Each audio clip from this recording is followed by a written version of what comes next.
stand for the invocation, and please remain standing for the national anthem.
Time, my Lord, I need you there. You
Please take your seats.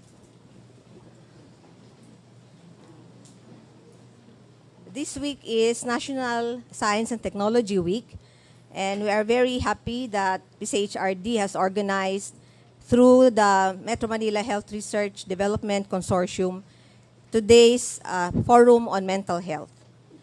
Mental health is a global problem, not only a national problem, but it seems that we shy away from discussing the topic. To borrow from a researcher, a few small words can make a difference, a big difference. So don't be afraid to talk about mental health. Today, we will not only say small words or few words. We are going to discuss mental health in detail. So we would like to start the program.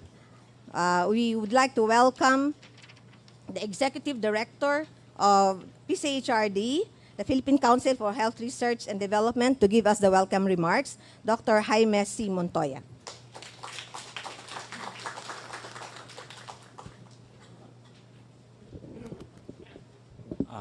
Magandang umaga po sa inyong lahat. Good morning to everyone. I'm truly very pleased this morning because we have a very special person with us today.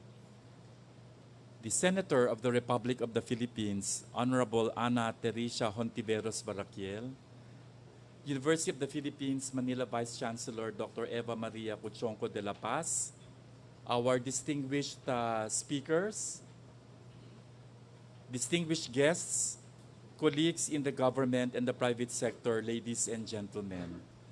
Magandang umaga po muli sa inyong lahat. It is my pleasure and privilege to welcome you all to this occasion which brings together health research stakeholders to discuss an important and timely topic, which is mental health. As was mentioned by our Master of Ceremonies, mental health is really an area which we consider a big gap. A big gap not only in terms of the healthcare delivery sector, but even in the area of research. A lot of things we still do not understand about mental health. And I have to admit that we have to do a lot of work yet in this very important area. Today's event reflects our growing interest to strengthen our initiatives on research in order to find and scale up solutions on mental health. Mental health has been a health concern affecting both developed and developing countries worldwide. The World Health Organization estimates that more than 350 million people who suffer from depression in the Philippines. Reports show that 17 to 20% of adults are diagnosed with psychiatric disorders, while 15% of children ages 5 to 15 years of age suffer from mental health problems. Data from the Department of Health reveal that 1 in 5 Filipino adults has some form of mental illness, topped by schizophrenia, depression, and anxiety. The literature review conducted by students from the University of the Philippines, Diliman, revealed that for the past 15 years, various bills were proposed in Congress to advocate for the Mental Health Act, but none of them was approved. I'm very sure with our beloved senator here, this will change. Until recently, the Senate Bill number 1354, or the Mental Health Act of 2017, which aims to enhance mental health services and help Filipinos with mental disorders find proper treatment, was approved. Thanks to the champions of this act, especially to our today's keynote speaker, the Honorable Senator Risa Hontiveros Baraquiel. And we're indeed very fortunate that she gave us her valuable time to be with us today. Remarkable improvements in healthcare and public health are products of research. For the improvement of mental health services in the country, research has a similar crucial role. Today, I am glad that we have the opportunity to widen our knowledge and understanding on mental health through the presentations of various studies. And we will listen about topics on mental health state of adolescents in the NCR, community mental health programs in the Philippines, and the lessons the community taught us about mental health. I also had a recent conversation with one of our regional directors in DOST, Director Seni Laidan from Region 10. And she was actually mentioning to me that this current crisis in Marawi, a lot of families are now experiencing severe psychosocial stress, trauma, name it. Not to mention the fact that they don't know whether they still have a future in Marawi.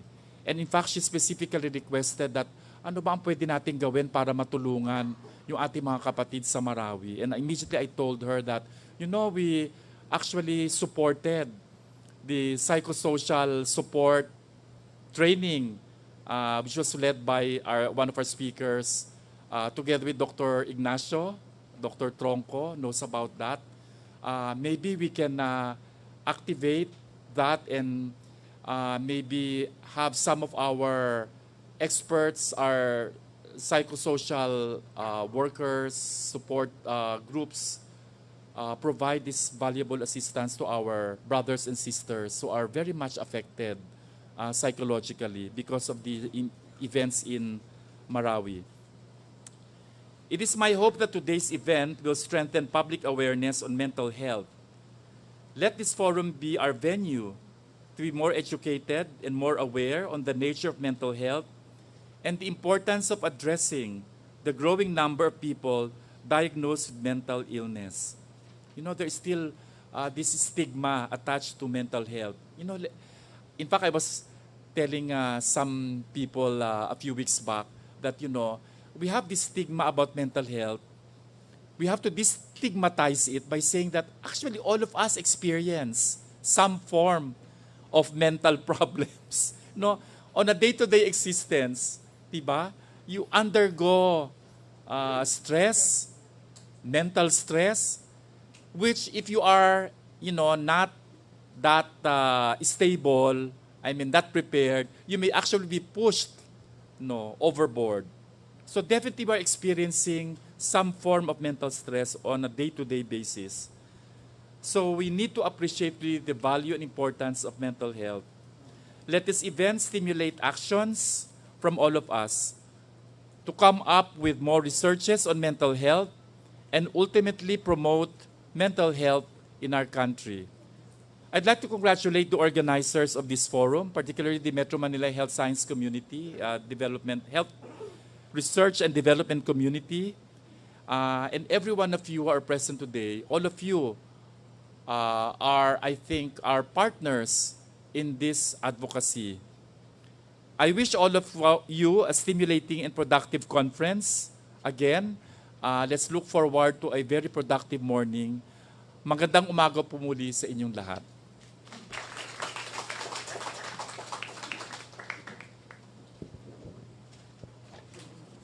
Thank you, Dr. Montoya. Again, we're very lucky, very privileged this morning to have with us our keynote speaker, the Honorable Senator Ana Teresa Hontiveros.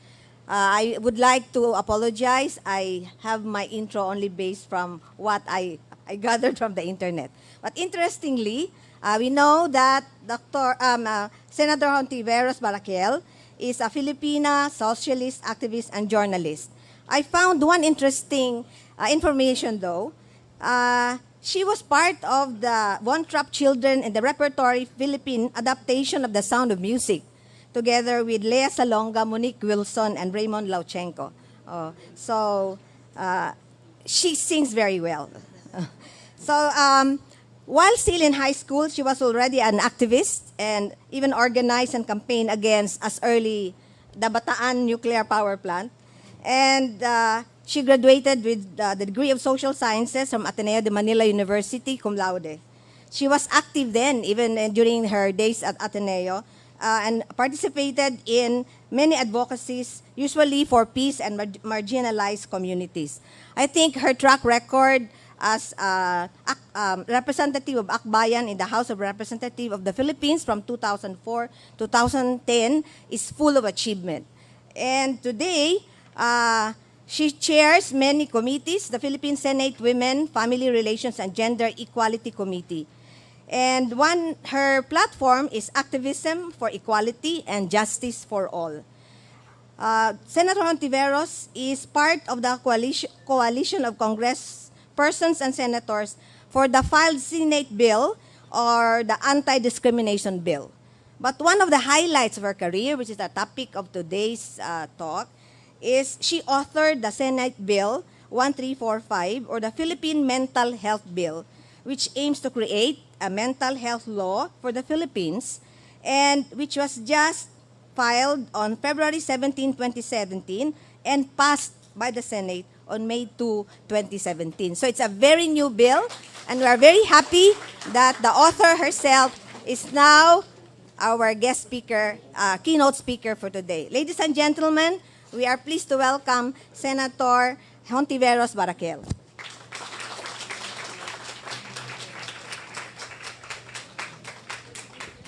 Salamat po, Professor Luisa. Naku, maupo po tayong lahat, mga kasama. Okay lang po, ako na lang bahala. I got it. Okay.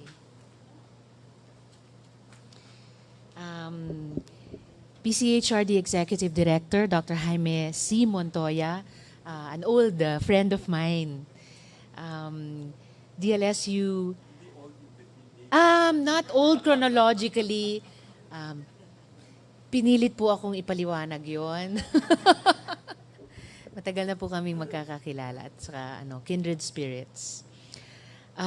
DLSU College of Liberal Arts Professor Dr. Marie Madeline A. Santa Maria. UERM Vice President for Research Dr. Jennifer Niles.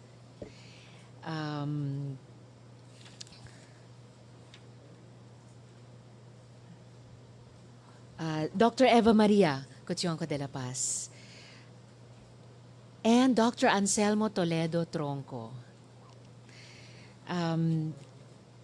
Sa inyo pong lahat, and the men and women and the leadership and staff of the MMHRDC, thank you for putting this event together. To all of our friends other friends from the Academe and the Department of Science and Technology, and to everyone with us today, magandang umaga po sa inyong lahat.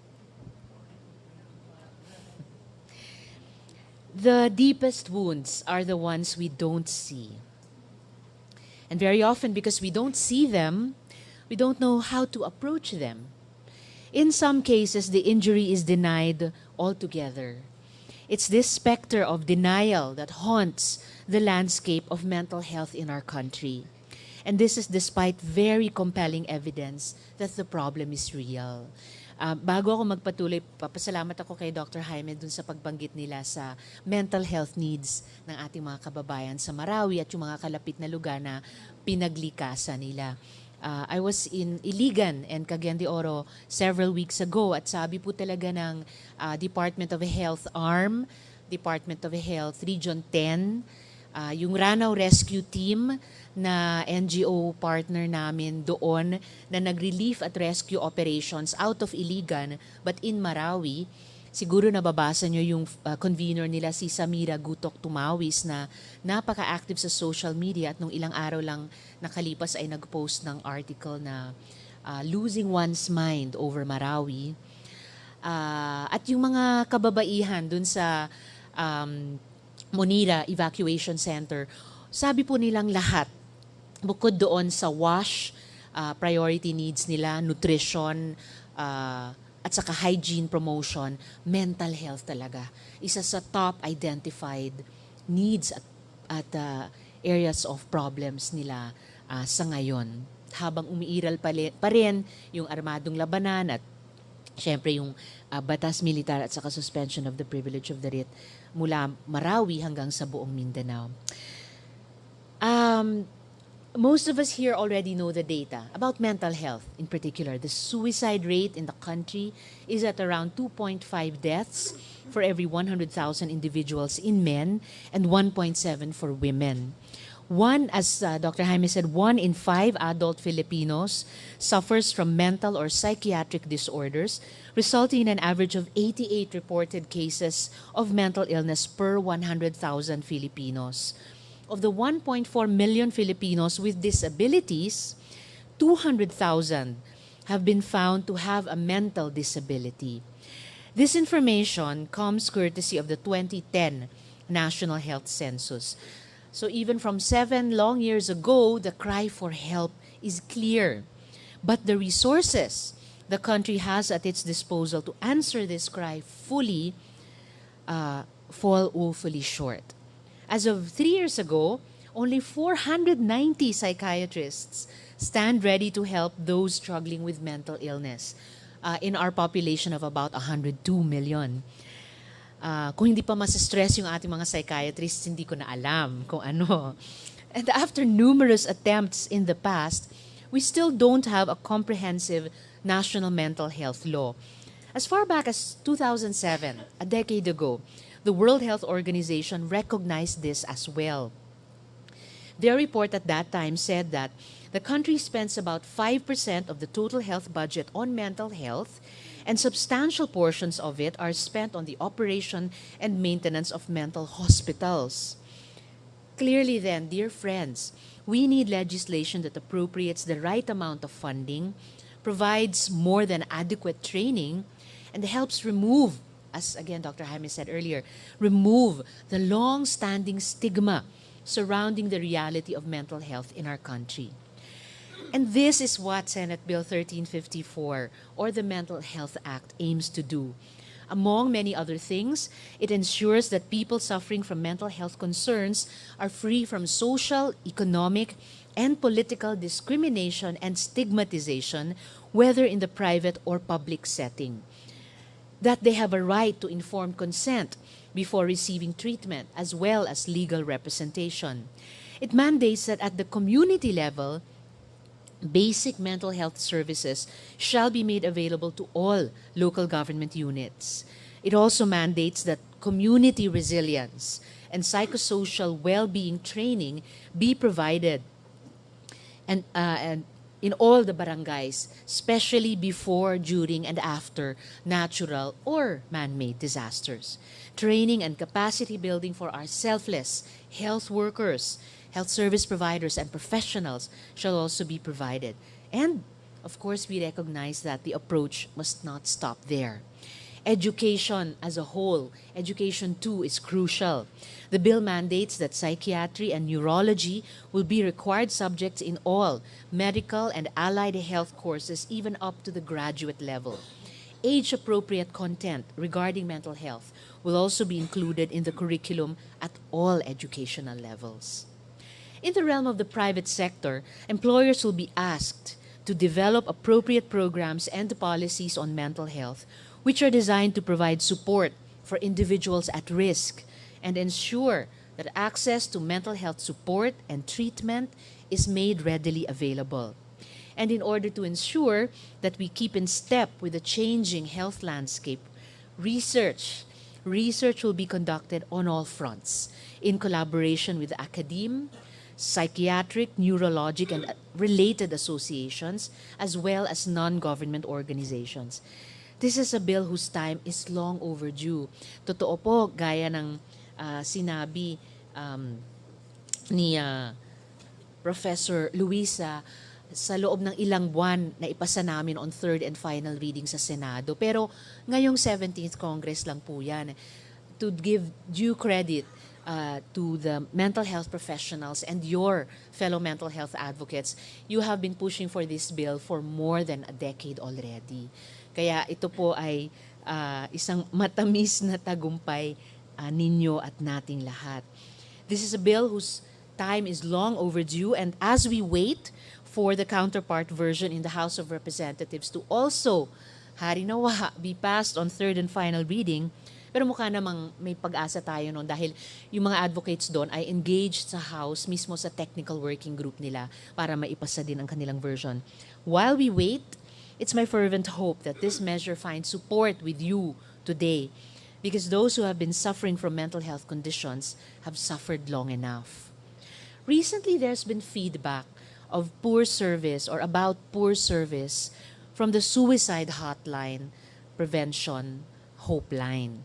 Now, don't get me wrong, this is a very well-intentioned and quite long-running service, which our bill, among other provisions, seeks to improve by amendment. But if the comments from those who sought help through the hotline prove anything, they prove that true connections are what matter. One post online read, "Suicide hotline answered, 'Sorry, business hours are now closed.' How on earth can a 24-hour hotline have business hours that close? Siguro nasa time zone na may 25th hour and so on."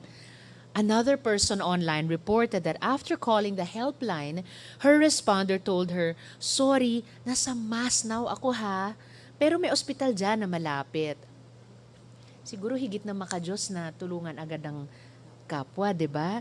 My friends, I'm sure we can all agree that these token gestures are not only professionally inadequate, they are an insult to the very real pain these patients feel. These calls are opportunities to save a life. We must heed those calls and never let people feel that they're alone. People are more than our bodies. We are also our struggles, our pains, and our fears. Many theories of personality talk about our real self as the inner self. That person who lives in a place known only to you or me.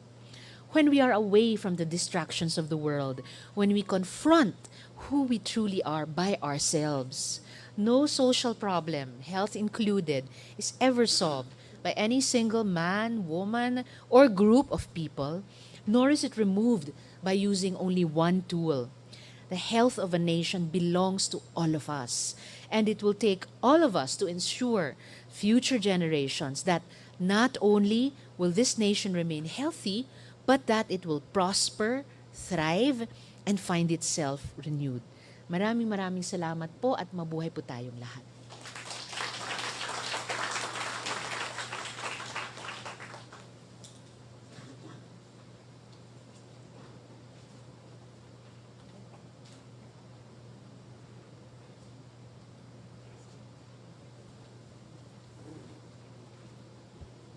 So let's grab this opportunity while the beloved senator is here. Any question from the floor?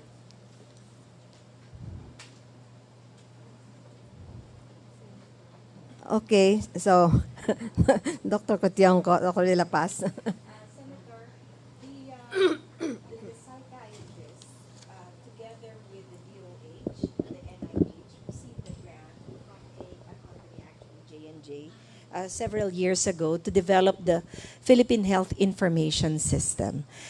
This involves the development of a database from 14 government hospitals and some private hospitals.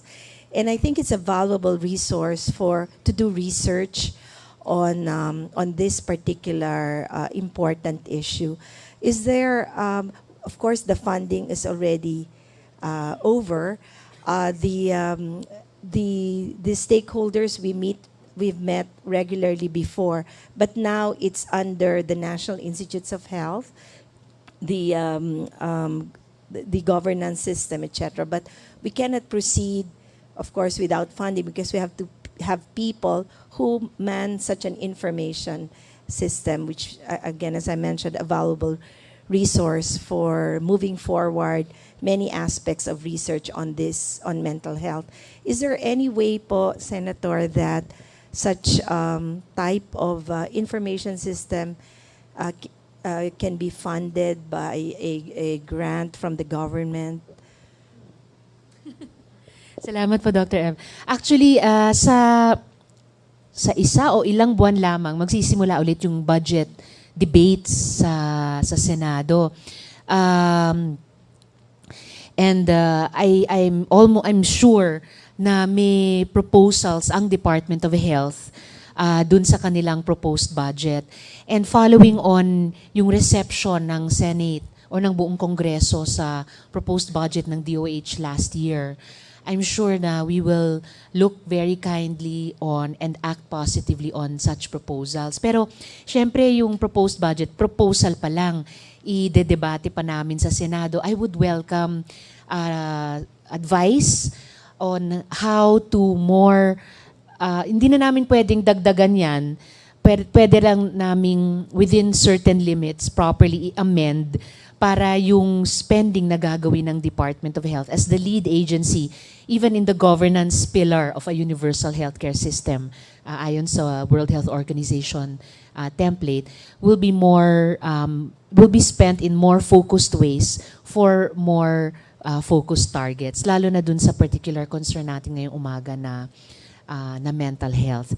At syempre po, dun sa draft pa lang sa ngayon na Philippine Mental Health Act of 2017, may tinitingnan din na appropriations na dapat ilaan, pangunahin ng Department of Health at saka ng ibang related government agencies. Kasama na yung DepEd dahil nga mayroon pong elimination of stigma and discrimination through the education system. And dagdag pa pong balita tungkol pala dyan, nakakatuwa, pati itong mga kabataan at estudyante natin, nagbuo sila ng Youth for Mental Health Coalition. Hinango nila yung 4 na youth and student-specific, campus-specific recommendations mula dun sa Philippine Mental Health Act of 2017. Sabi nila dapat yung mga guidance counselors nila trained talaga sa mental health. Dapat may off-campus referral system na yung mga guidance counselors pwedeng i-refer yung mga estudyante nila sa mga mental health professionals outside the schools. Yun na nga, may combating of stigma and discrimination at saka may on-campus advocacy campaigns to reach out to students who have particular mental health problems and to educate yung iba't ibang mga sektor sa bawat campus kung paano, how to pull together as a community and provide that conducive environment to enhance the mental health of all. And then lastly, Dr. Excited ako dun sa sinabi niyong mayamang resource yan kung galing pa sa 14 government hospitals. Bagamat hindi na ako chair ng Senate Committee on Health, vice chair pa rin ako ni Sen JV, and I'm continuing to work on different bills along those 6 pillars of a universal healthcare system. Pangarap ko po na at the end of this 6-year term, we can all look back and say, okay, given yung mga legislation and many other interventions na ginagawa natin along those pillars, so governance, legislation, health financing and insurance na sa atin ay PhilHealth, yung service delivery network mismo, health professionals or service providers, and very important, yung health information. Kahit hindi mga doktor, mga mamamayan dapat ay maalam sa mga usaping pangkalusugan.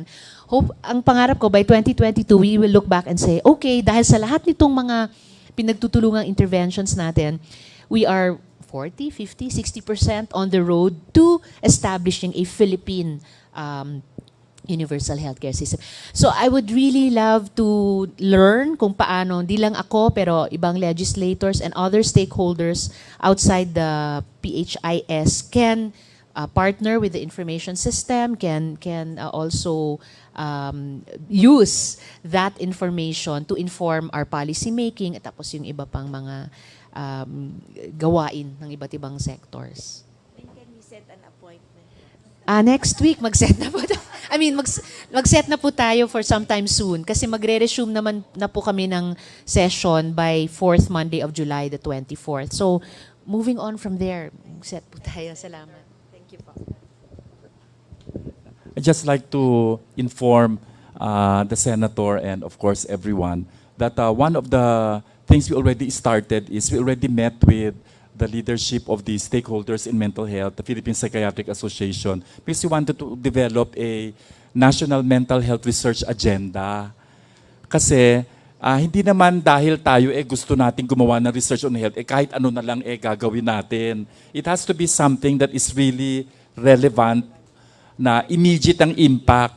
So we already had talks and we are already starting and we are requesting actually the Philippine Psychiatric Association to be the convener for that meeting together with the other stakeholders. And we'll invite you, Senator, maybe to open the series of meetings. It will be a series of consultations really because we want to generate research here so that we will be able to fund. And by the way, the Department of Health research funds are actually being managed by us. So we can also put that in the research agenda to be sure that it is in the research agenda for the coming years. So I think that is a positive development, and thank you very much for your continued support for health. Because as I always say, si Senator talaga ang strongest advocate natin for health. I have to admit. Kasi nasa Congress pa lang siya, health na talaga. And for your information, yung PNHRS Act of 2013, yung Philippine National Health System Act, instrumental si Congresswoman at that time for the passage of that bill into law. So maraming salamat, Senator. Really, we really appreciate your continued support. Any more questions? So at this point, we would like to award this certificate of appreciation to Honorable Ana Theresia Hontiveros Baraquel for her invaluable contribution as keynote speaker to the Mental Health Forum as part of the celebration of the National Science and Technology Week 2007 with the theme Conquering Diseases, Promoting Health, given this 13th of July 2017 at PTTC, Pasay City. Signed, Jaime C. Montoya, Executive Director.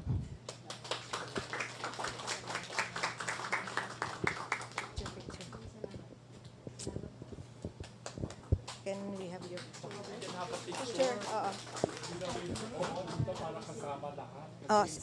Siguro we can face like this, the picture, the photographer. Can you, no, hindi pwede. Ayun, na photographer. Ayan na.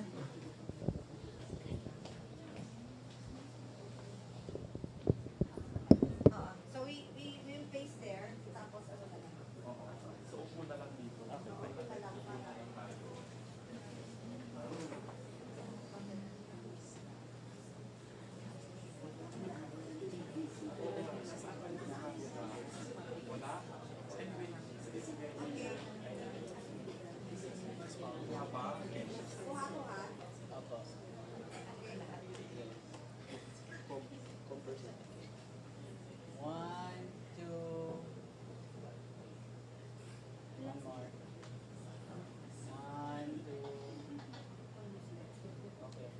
Last pa isa. Sorry.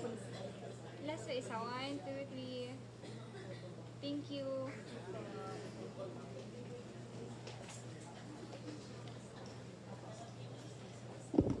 We have 3 speakers prepared for you today. The first speaker is an associate professor at the Department of Preventive and Community Medicine and currently the Vice President for Research of UARMCI, Research Institute for Health Sciences. She graduated from the University of the Philippines in Diliman, and she got her doctoral of medicines and master's degree in public health from the University of the East Ramon Magsaysay Memorial Medical Center. Her researches include investigations on public health, stroke, diabetes, medical education, herbal medicine, and mental health.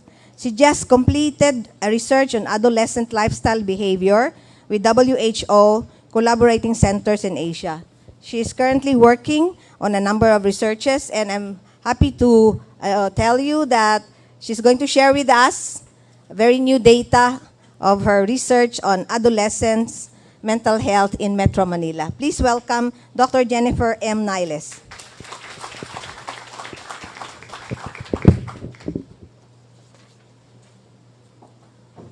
Good morning. Actually, nung nakita ko si Tante, hi Tante, nung sinabihan ako ni Malu, she was just asking me who's doing a research on mental health. Sabi ko, kami. So, yun lang. Tapos mamaya, in-invite niya na ako. So, na-stress ako at nagka-anxiety, Malu. Okay. So, I'm going to talk about the adolescent mental health study in the NCR. Okay. This presentation is from a study I did with 5 other institutions in Asia to see associations between lifestyle behaviors and psychosocial health conditions among adolescents in the region, a cross-sectional and cross-cultural study. We are the Philippine representative to this study, and there were 21,500 respondents overall to this study. Okay. For this presentation, the adolescent's mental health profile will be described in terms of the social support and stress management dimension of the adolescent's lifestyle, degree of self-efficacy, level of perceived social support, and level of depression, anxiety, and stress. So pinili ko lang po, mahaba yung study na to. So I chose to include only data from the 4 validated tools, namely the Adolescent Lifestyle Questionnaire, the General Self-Efficacy Scale, the Multidimensional Scale of Perceived Social Support and Depression, Anxiety and Stress Scale. Okay. A total of 4,536 adolescents from 7 private and 12 public schools in Metro Manila participated in the survey. There were 58% females and 42% males. 53% belonged to the early adolescent age group, while 47% belonged to the middle adolescent age group. 22% of the respondents were in the primary level and 78% were in the secondary level. There were other respondents from other countries, but 99% of the respondents were born in this country. On the average, those born in this country have lived here for 13.2 plus minus 1.8 years. Roman Catholic is the predominant religion, with attendance in religious services of at least once a week. Less than 5% are currently working. Majority still live with their parent, either parent, brother, or sister. Flat sharing with a friend is also a common alternative living arrangement. The highest educational level attained by either of the respondent's parent is tertiary or college. Majority of the parents had at least a high school education. Average monthly income falls between less than 10,000 to less than 20,000. At home, bedroom sharing with parents, siblings, and other relatives is common. The usual time spent on the internet and mobile phone are at least 1 hour a day for 80% of the respondents. Most of the adolescents' parents are considered married and living together. And 80% said the parents' marital relationship is essentially communicative, stable, affectionate, and harmonious. Only 20% say it is non-communicative, stressful, argumentative, in constant conflict, and abusive. 80 to 90% of the adolescent's relationship with either mother or father is revealed as trusting, affectionate, clearly communicative. 10% disclose it as distant, non-communicative, poor in having a difference in values, and in constant struggle. Relationship with a school teacher is considered to be trusting with clearly communicated values and rarely views it as a constant struggle. On the Adolescent Lifestyle Questionnaire, the 7 factors being studied are identity awareness, nutrition, physical participation, safety, health awareness, social support, and stress management. For this presentation, I will only present social support and stress management data only. The social support dimension of an adolescent's lifestyle reveals majority to be almost always enjoying spending time with friends, having good relationship with girls and guys of the same age as that of the adolescent, having someone to turn to for help and expressing feelings to others like family and friends, discussing problems and concerns, expressing concerns, and having people to turn to if a problem arises are also sometimes addressed.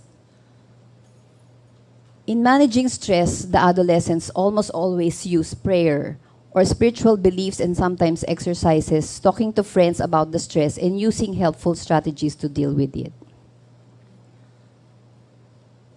The transform scores on these dimensions of an adolescent lifestyle reveal on the average relatively high scores on social support and stress management. On self-efficacy, also referred as personal efficacy is confidence in one's own ability to achieve intended results.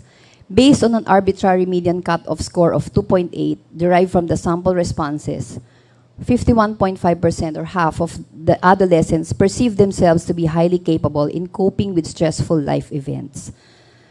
Perceived self-efficacy makes a difference in how people feel, think, and act. Thus, it is also reasonable that self-efficacy also governs health behaviors.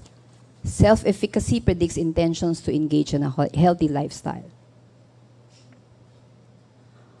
On perceived social support, using the scale response descriptors from the multidimensional scale perceived social support scoring options as guide of 1 to 2.9 for low, 3 to 5 for moderate, and 5.1 to 7 for high support, the level of perceived social support from family, friends, and significant others was consistently high. Overall, perceived social support was high in this sample of respondents. On the depression, anxiety, stress scales, which is a clinical assessment that measures the 3 related states of depression, anxiety, and stress, which has 21 questions and takes about 3 minutes to complete. The answers to this the depression, anxiety, stress scale show that based on a standard range of transformed total score corresponding to a degree or category for depression, anxiety, and stress scales, majority of the respondents had some form of depression, with moderate depression found in 37.2% of the respondents, moderate anxiety in 34.6%, but they were not stressed. Only 27.4% had no depression and 12.3% had no anxiety. In the depression scale, the next frequently occurring category were those without depression and mild depression, which were the least frequently occurring category under the anxiety scale. Surprisingly, moderate degree of anxiety was followed by extremely severe, 27%, and severe, 19.6%. Under the stress scale, lesser frequencies were observed in the higher stress levels. The findings of this, the result is consistent with the 2014 report, Health for the World's Adolescents by the World Health Organization, which revealed that depression is the predominant cause of illness and disability for both boys and girls aged 10 to 19 years. The findings of this cross-sectional research on adolescent mental health may contribute to the program and service development on promoting the psychosocial health conditions of adolescents in the region. Although the health issues of the adolescents in the region and worldwide may be very similar, it is important to identify the predisposing and contributing factors to those unhealthy and risk-taking behaviors in order to provide early intervention and culturally relevant national mental health program in this sensitive changing world which impact on the adolescent health and development. Adolescents need to be treated as a distinct segment of our population. It is important to realize and address their health and lifestyle problems. Families can play a role to help these adolescents live a healthy life. It hopes that the results of the study also will contribute to the national portrait of the regional adolescent health program related to health prevention and promotion activities, including research and evaluation specifically designed to optimize program efficiency and impact. Here are my co-investigators in the local study. And here are my co-investigators in the cross-country study. Thank you very much for your kind attention.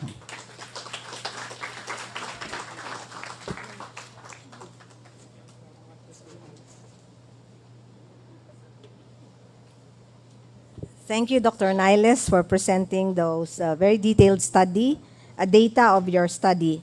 We will proceed to the 2 other speakers, and the QA will follow after the last speaker. So please prepare your questions and ask them later. Our next speaker is a good friend from the same university. And she's a professor at the Department of Psychology and currently the director of the Research Ethics Office of De La Salle University. She obtained her degrees from the University of the Philippines, Diliman, and University of Cologne in Germany. She has conducted a lot of research on psychology and other behavioral areas. and the latest researchers working on the impact of transnational family structures on development of left-behind children and on caregiving arrangement in the Filipino family. Ladies and gentlemen, please welcome Dr. Madeline Santa Maria.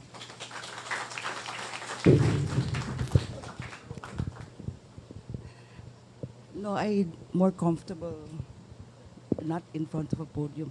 So, Director Montoya, Honorable Senator Barakel, who else? Dr. Tronco, Executive Director, wait a minute, Vice President for Research, Dr. Niles, and Vice Chancellor for Research in the University of the Philippines, Manila, Dr. De La Paz. Okay. This is a very great opportunity for me to be able to share with you a research that we conducted spurred by the fact that there was a mental health bill that couldn't get passed. And we thought that maybe we should collect data to show that there is a problem of mental health at the community setting. Also, it was born from the fact that it was also born from the fact that there was a clear indication from all sectors globally that the community is not being given enough attention in providing mental health care services, and there is some sort of an inequity that the poor are not given enough service as the rich. So now I thank MMR RDC for this opportunity, especially Dr. Enriquez, who suggested I do this research. So this particular research is entitled Addressing the Mental Health Needs of Filipinos. We did 3 case studies on community mental health programs. I was with my junior faculty and a research assistant in doing this. So the community mental health approach is actually aimed to address the needs of a local population in ways by which mental health care can be more accessible and acceptable to the community. It takes into account the social and economic context and how mental health care can be more cost-effective, and also to address the needs of those who are usually not given the care. So what we did was to assess and document mental health service delivery among Philippine-based NGOs. These are the entities that are usually providing the mental health care in the community, aside from the psychiatric hospitals. And we did a multiple case study design, and with permission from the health centers, we told them we were going to disseminate this particular research. We did an in-depth investigation of the service by Canosa Health and Social Center, which gives service to the urban poor communities in Canosa and Cavite, and the In Touch Community Service, which is found and is located in Bel Air, and the Women's Crisis Center that used to be in Quezon City, but now is in Manila, in Malate. So we did semi-structured interviews. We interviewed center administrators, center staff, and their clients. We used as a framework the WHO AIMS assessment instrument for mental health systems, which have these following domains: the environment, health systems, etc. So we interviewed for each center the center administrator. In the case of Canosa, we interviewed the Mother Superior and the center staff and some of the clients who accepted our invitation to be interviewed. So here are our findings. For the first domain, I'm not going to give you all the domains, but what was very central in our findings about the environment. The mental health care services is in poor state. There is lack of access to mental health care in the communities. But the centers try very much, with great effort to reach the members so that they can get the mental health care service that they provide. Let's look at the environment. There is a need to disseminate to the public the services and to raise mental health awareness, to diminish the negative perception of receiving such services. So there's this prevailing notion that if you go to the mental health care, it's a bad thing. There's a negative perception. And it highlights, this particular finding highlights the long-standing issue of the stigma associated with mental illness. What are the forms of stigma? It differs from every context. For people who live in high-end communities, the stigma is found in the family disavowing the mentally ill. There's always this hiding. They don't report that a member of the family is actually suffering already. So even to the point of denying the existence of the illness. For the urban poor community, the family and other members of the community avoid and even inflict violence on the mentally ill person. For the Women's Crisis Center, there is a denial of mental health issues of the victim. In fact, the victim is abused, and when the victim reports about the abuse, the victim is said to be getting crazy.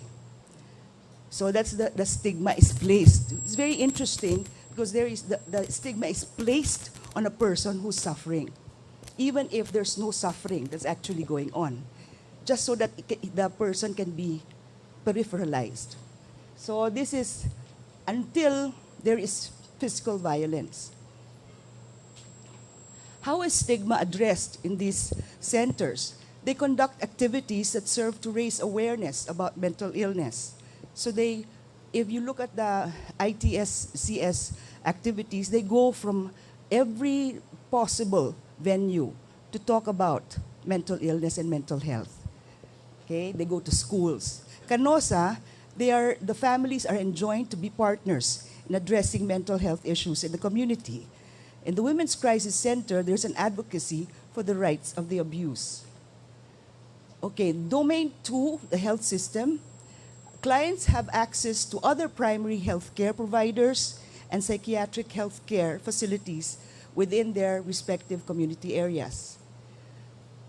Let's look at engagement with broader systems. They have some existing relationships with the public health system. Each center believes that they have a positive impact and influence in varying degrees at both local and national levels. So there's a belief in these centers that they're doing something that has impact on the community. There's a strong sense of that. Engagement in broader systems, the clients who receive services from these centers also seek alternative sources of mental health care.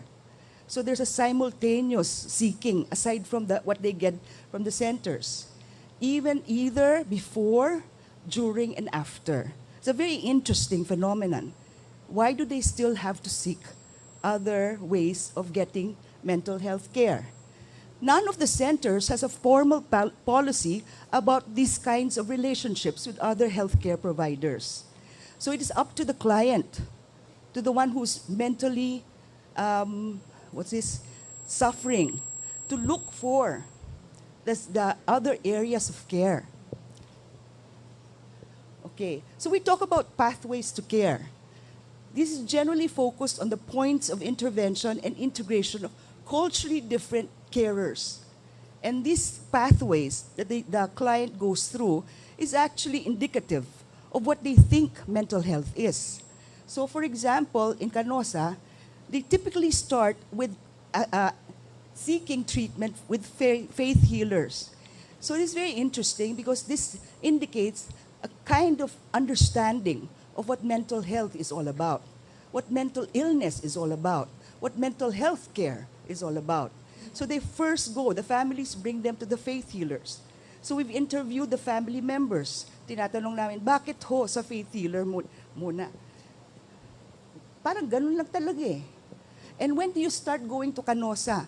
Pag hindi na namin kayang alagaan yung tao. Okay? I need to drink.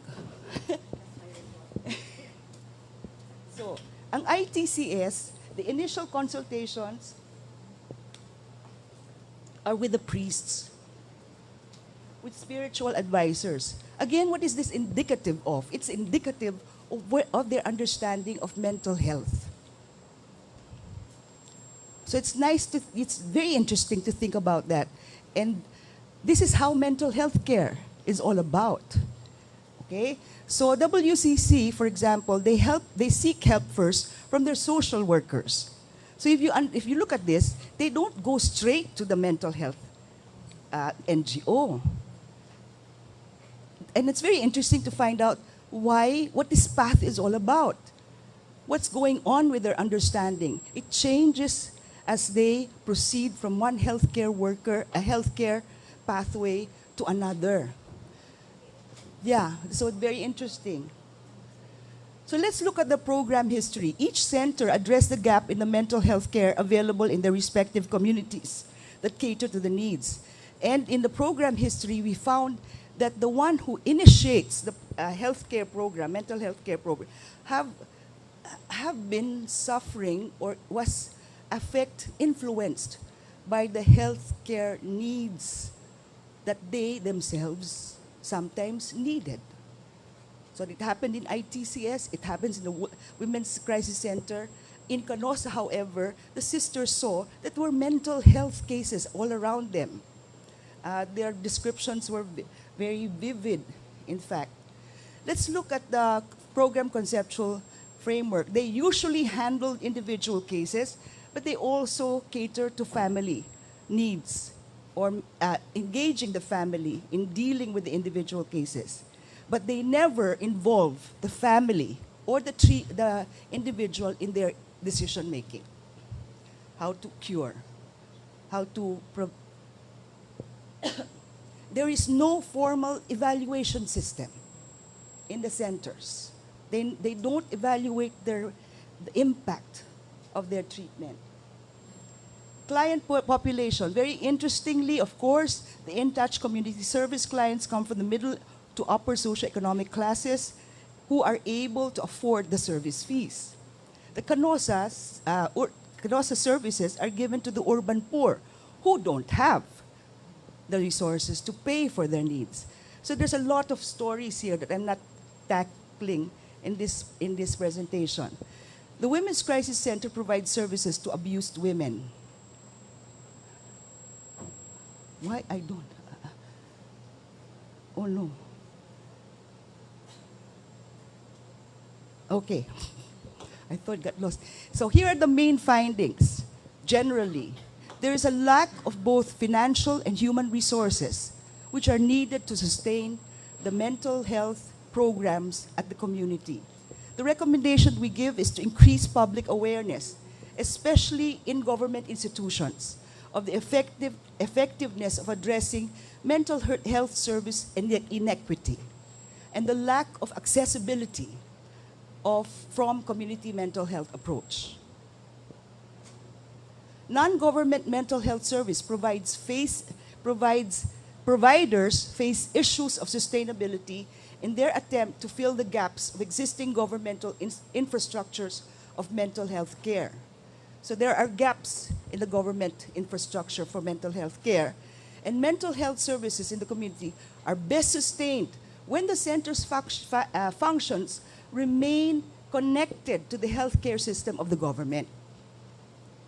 Kung wala yung ganong connection, nag-iisa sila, unconnected, when the support system is best provided by the healthcare of the government.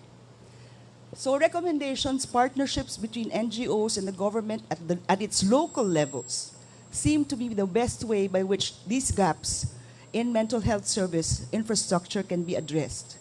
Another finding is there is an absence, as I said, of formal procedures for evaluation, a lack of documentation which leads to less efficient ways of addressing the needs of the mental health needs of the community members. So let's develop a formal system of evaluation. Finding, stigma is still a barrier, very clearly in our research. that needs to be dealt with, and it manifests itself in various relational behavioral ways, which mirror, as I mentioned earlier, it mirrors the community's beliefs about mental illness. Now, if we are to do and address stigma, we need to know their beliefs. We need to understand the behavioral and relational aspects of stigma. We have to address that. And then, what we need is to continually assess these beliefs about mental illness. And the best way we can do is, if we now know the beliefs, we now are able to focus our mental health awareness on these beliefs. Kasi minsan, nagme-mental health awareness tayo, walang kinalaman sa pagkaalam nila, so it goes beyond their heads. Okay? So it should address the very beliefs that prevents them from seeking treatment. And we also found that the family really plays an important role in lessening the impact of stigma. The community mental health programs can give serious consideration in organizing psychosocial programs for families as active participants. I'll tell you why this is important later. Another finding, interventions used by different centers address differing community needs. These needs are shaped by pathways.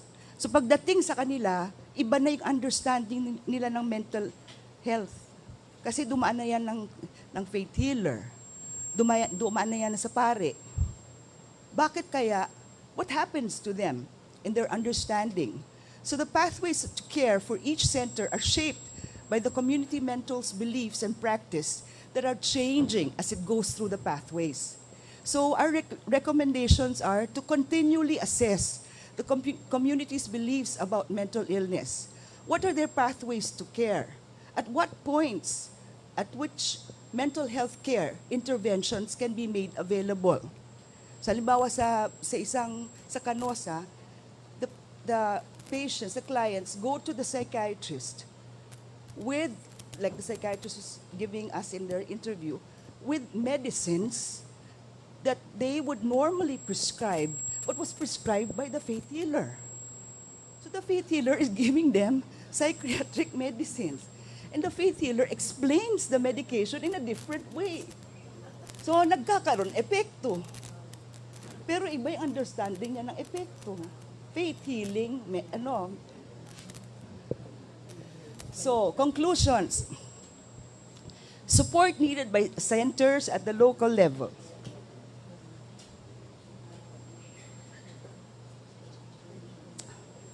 So we must provide mental health care at the local level.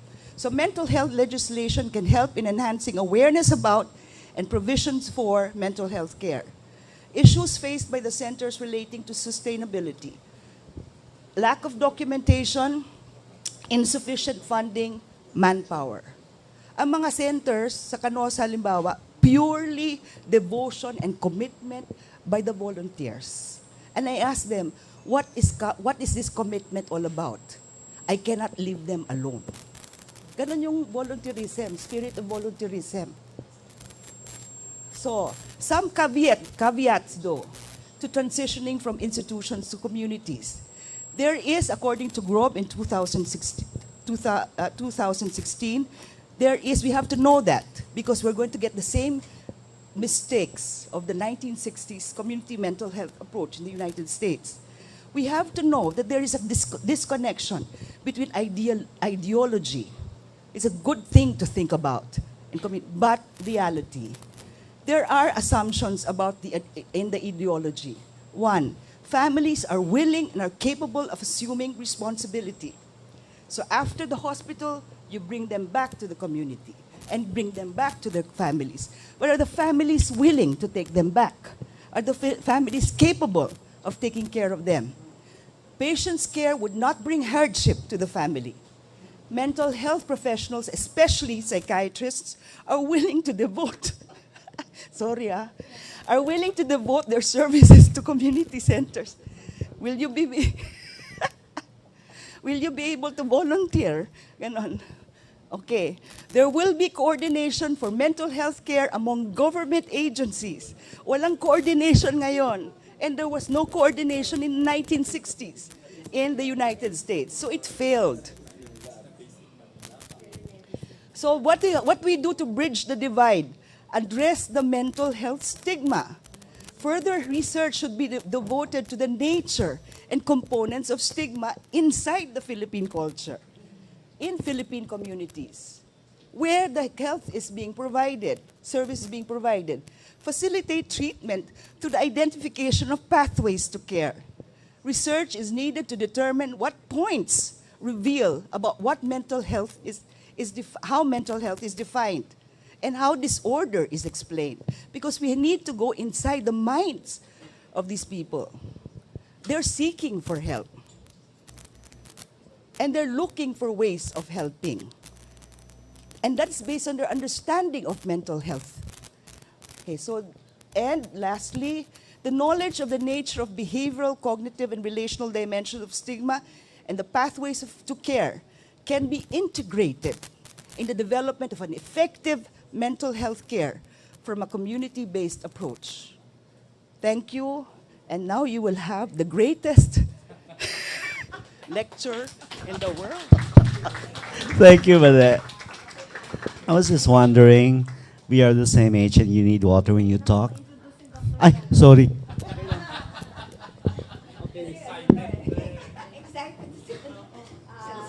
Thank you, Dr. Made, for that very moving talk. And our last speaker is the current chair of the Department of Psychiatry and Behavioral Medicine at the University of the Philippines. He had held several positions at the Philippine Psychiatric Association and had done many workshops and forums in various aspects of psychiatry.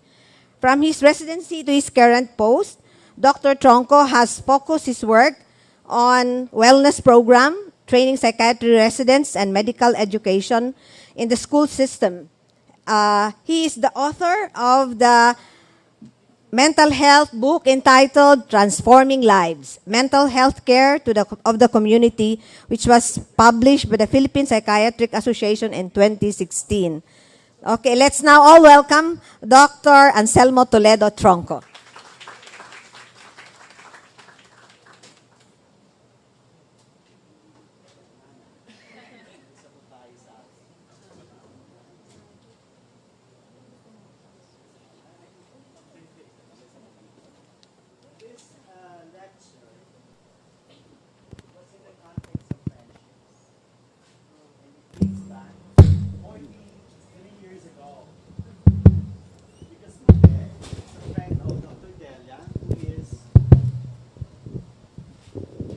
Was a young psychiatrist, initiated, and we worked together to develop a program for the mentally ill in GMA Cavite.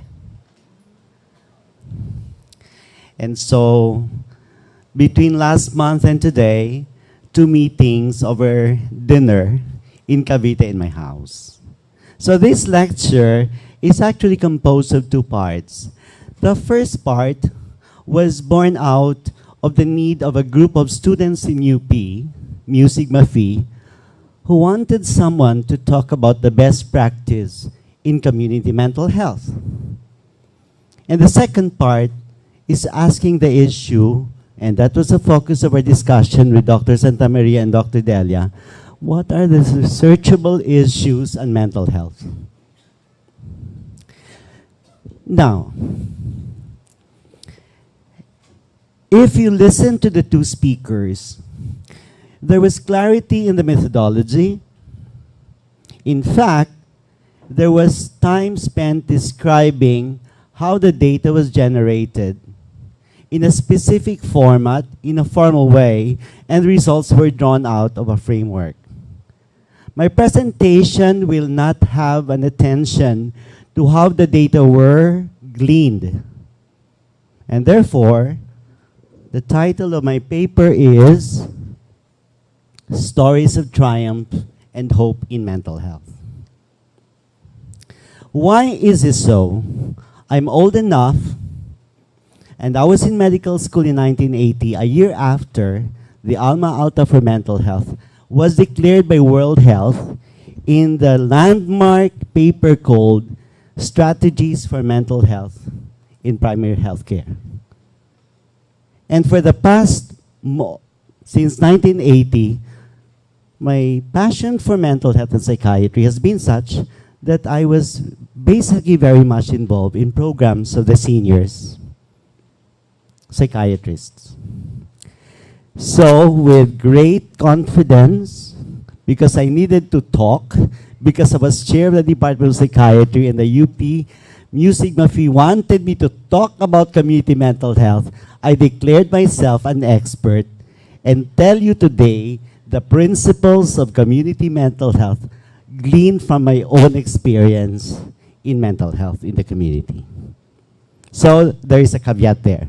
Not everything I will say will have the test of time as a principle, but this is coming out of case studies. So I will give you historical perspective from the 1980s. From there, I will describe the principles, and then I will end my talk with research implications for mental health. 1979, strategies for extending mental health care in primary health care. 1980s, the UPPJH Department of Psychiatry developed mental health programs in Manila, in Balik-Balik, and eventually in the Malolos district in Bulacan with a 2-year study on mental health. And there, it was shown that primary care workers could learn mental health assessment and intervention with simple tools. It was a very important finding for mental health.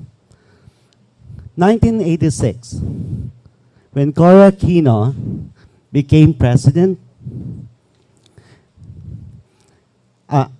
the Mental Health Task Force was developed by Dr. Bengzon in 1986. And it was good because 4 years later, when the earthquake struck in the northern Luzon, it was easy for the Task Force for Mental Health for Disaster to convene. And then, therefore, mental health was integrated then, as it is now, in the Program for Disaster Management of the government. 1990s, DOH developed mental health integration in their community-based programs for the disabled for the next 3 to 5 years from the 1990s. And then mental health care training of primary healthcare workers in areas affected by the earthquake and the eruption of Pinatubo. Psychosocial processing became a nationwide program of DSWD. Again, it was a very important event for mental health. 1995, finally, but it's 23 years ago when government said we'll do an epidemiological survey for mental disorders in Region 6. It was biased because the leaders for psychiatry were from Iloilo, and I'm Ilonggo, and we have Ilonggo psychiatry, so it was the most convenient venue for that baseline research. It's a meeting of friends for the same passion for mental health.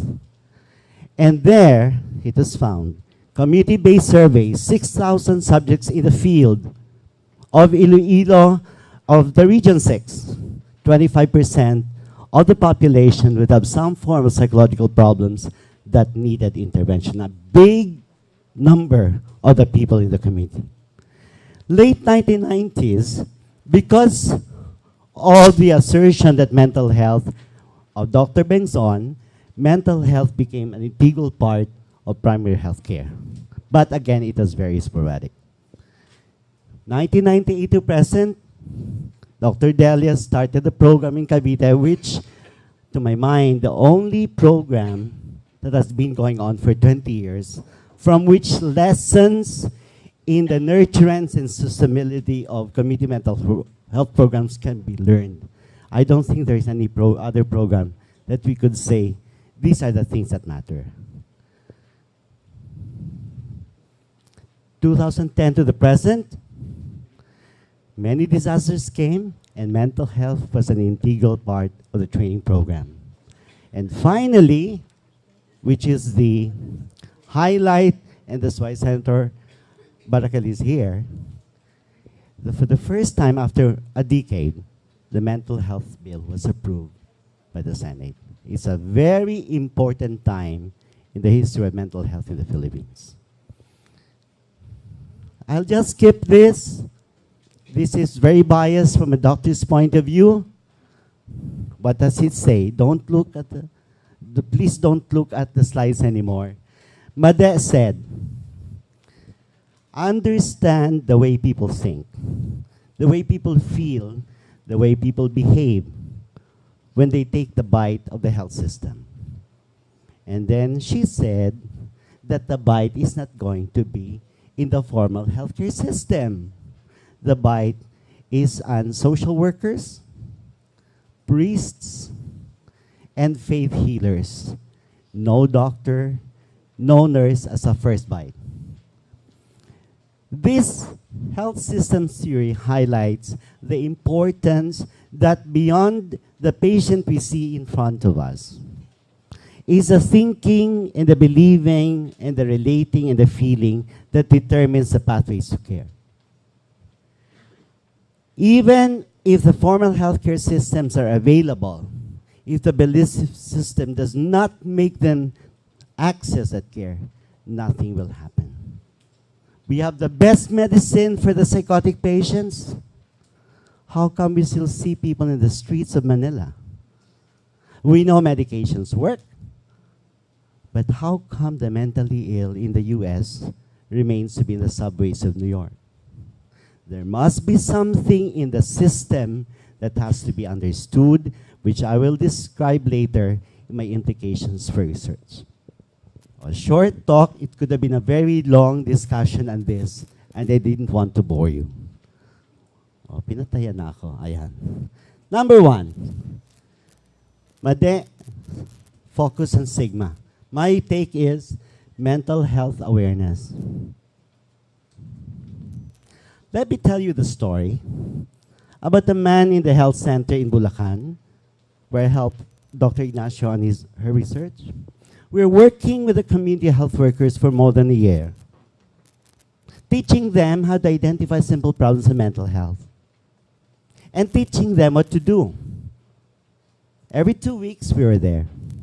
It took them more than a year to finally say that around 10 meters away from where we sit every 2 weeks for 2 to 3 hours, there was a man who has been locked in the room of their house in the ground floor because he has been mentally ill. Previously treated by a psychiatrist, but eventually, because of violence, had to be in that cell. It took them to tell us that story. It took them weeks to convince the mother to get some treatment from us. It took the patient to be well enough to tell the mother one day, because he used to be fed in the cell, the mom would just use a hose to bathe him, and then the mom would just put a bowl of food on the door of the cell. And one day, after so many months of treatment with the cheapest antipsychotics through injection, the patient said, "Ma, buksan mo naman yung pinto. Gusto ko maglakad doon sa labas magpainit."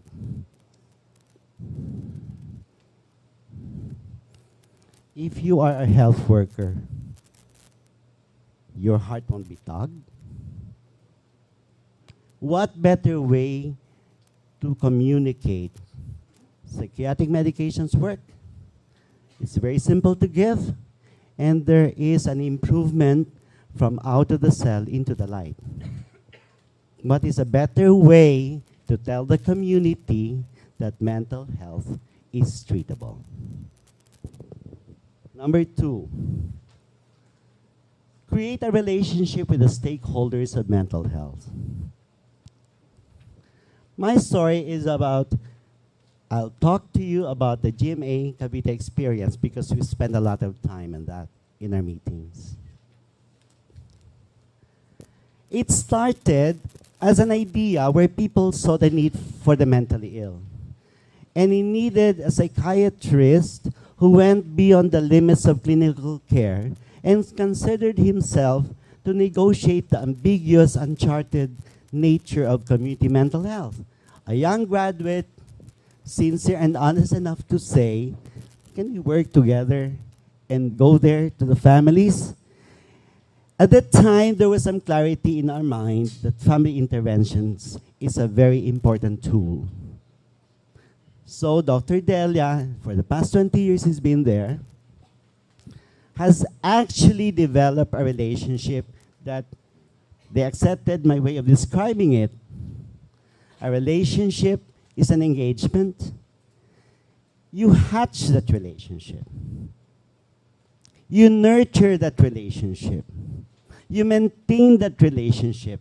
And eventually, the mental health expert is not as important anymore because the community will now sustain that program because the community has learned how it is to work.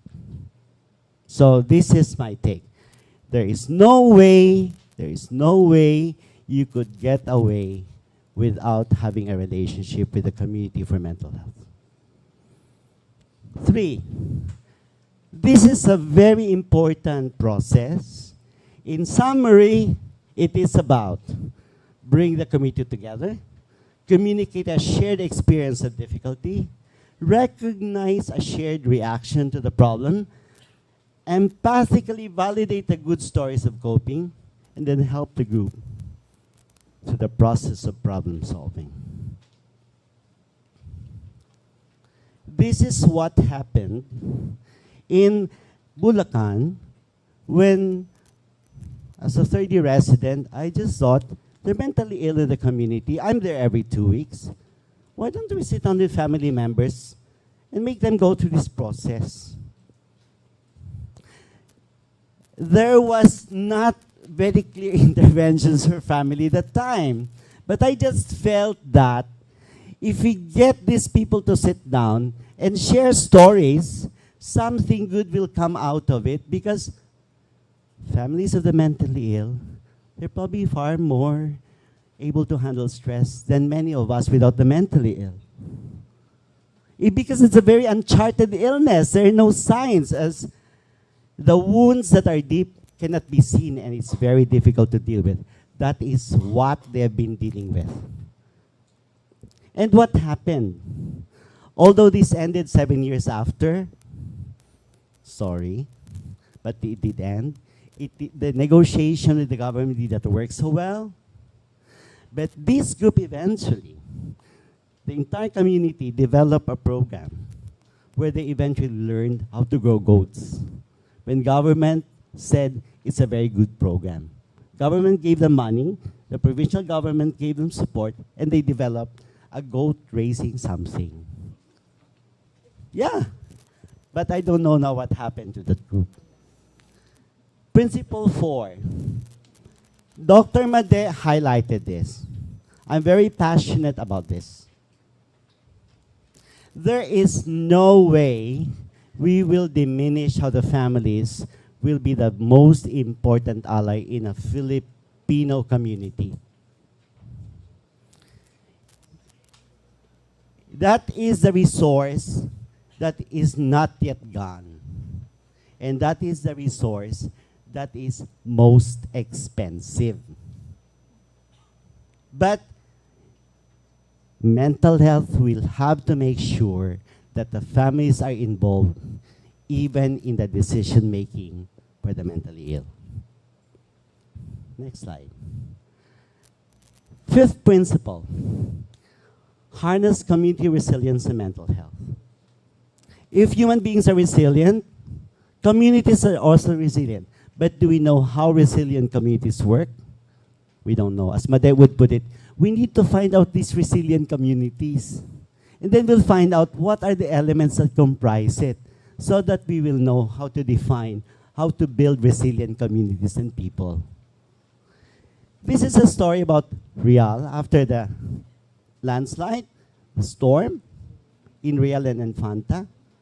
The psychiatrists came, they developed programs for mental health, but over the years and right now, that program for mental health is funded by the local government.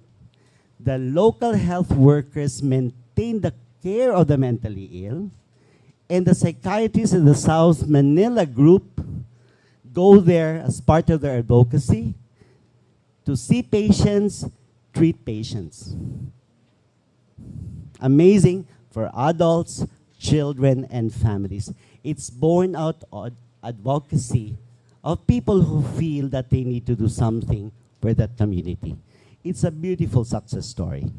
And it enhances it. And to me, the point is never underestimate the resilience of the community. 6, ang dami pala. Crisis and disaster provides an opportunity for mental health. Okay. This is the most emotionally tugging stories to me. Cory Aquino went to Baguio. Hyatt was to the ground, several hotels was in the ground, there were cracks going there. And the description of President Aquino was, the faces of people were blunted. No emotion. Can you imagine facing thousands of people, there are no emotions, para siyang Holocaust? That kind of feeling, it's chilly. And that was the emotion of being chilled that made Cory Aquino on his return to Manila to say to the Task Force for Mental Health, develop a task force for mental health in disaster. Therefore, because the government said so, everyone wanted to please the Queen. That's why there were many issues that were clarified, and one of the testimonies there is, up to now, when we speak of disaster management, mental health is top of the list. It's no accident. It is a sensitized country, and it started in the 1990s. I'd like to think. That ends the principles. So I'll summarize it, what I said so far before I reach the last 4 slides. 1, the general systems theory, which I described and skipped a little, just describe it slowly, provides a framework for the development of community mental health programs, or it should. 2, collaborative programs for mental health in the local setting have been done, but the outcomes have not been explicitly measured nor documented for most. And that is your recommendation. In summary, stigmatization should be addressed. Nurture and sustain a relationship with stakeholders if you want community mental health programs to succeed. Promote a culture of sharing, empathic validation, and problem solving with the community. The family is the single most important resource for mental health interventions. You should harness community resilience and mental health and seize the opportunity provided by disasters and crises of the community. The last 4 slides will be very brief. If focus on stigma, as I have always been, I put it in a bigger, grander scale, just like me when we were young. First, I think we really need to evolve a conceptual framework for community mental health that is shared by as many people, that will guide the inquiry, the evaluation, and the intervention to guide researchers and people working for the community mental health. We need that framework. 2, the most critical step in any program is a coherent conceptual framework. My teacher and mentor would say each time, if you don't have a coherent conceptual framework, your program will fail. 2, this is again a bias. We have to use health system research guided by systems theory. Why? Because the questions that are in our mind are, for example, what prevents people from prompt access to appropriate, effective mental health interventions? That cannot be answered by clinical research.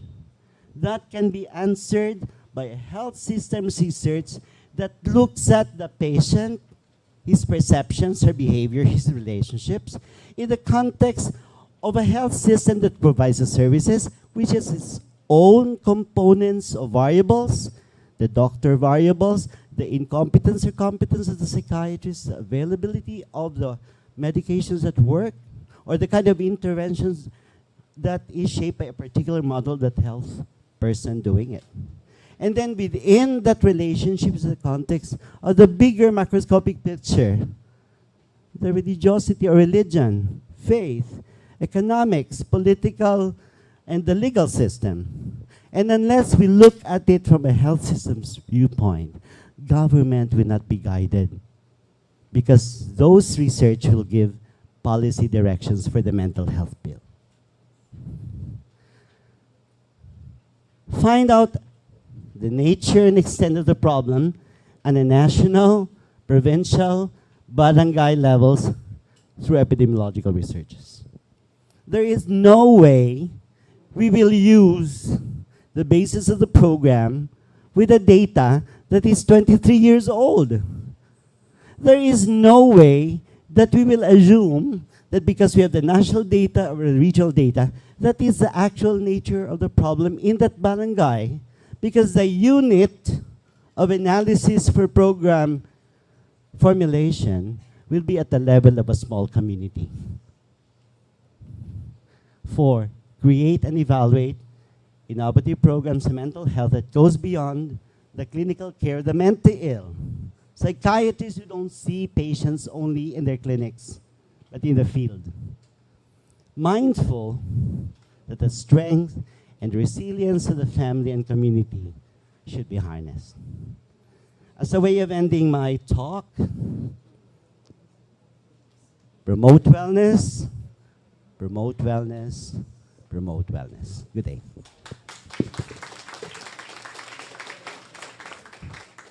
Thank you very much, Dr. Tronco. Such a moving talk. Before everything else, we would request all the speakers and Senator Risa Hontiveros Barakel for a photo session with the speakers. And Dr. Cotionco de la Paz and Dr. Montoya, please. Before she leaves, I think she has another.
So let's resume. May we request all the three speakers to please sit in front. We will now open the question and answer portion. So if you have any question, please approach the microphone in the middle. Please state your name and the institution where you belong. Dr. Niles, Dr. Santa Maria, and Dr. Tronco. The floor is now open for questions.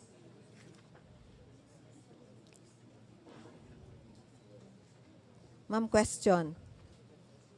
Question. And you've been moved already. Huh? No questions? Yes, sir. Kasi ako kung di pa Thank you very much for really very interesting presentation. It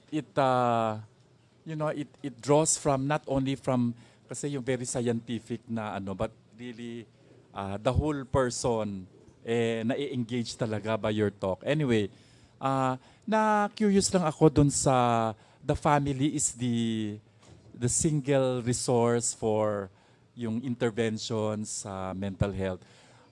How do you handle kasi precisely nga because of the stigma and in fact the story that you cited yung nakakulong yung may sakit, yung mismong pamilya parang hindi nila matanggap na gano'n ang problema. In fact, I can say I have relatives na parang hindi na matanggap na bakit sila may gano'n. Tapos nahihiyang pag-usapan kasi baka sabihin ng tao lahat kami gano'n. Diba?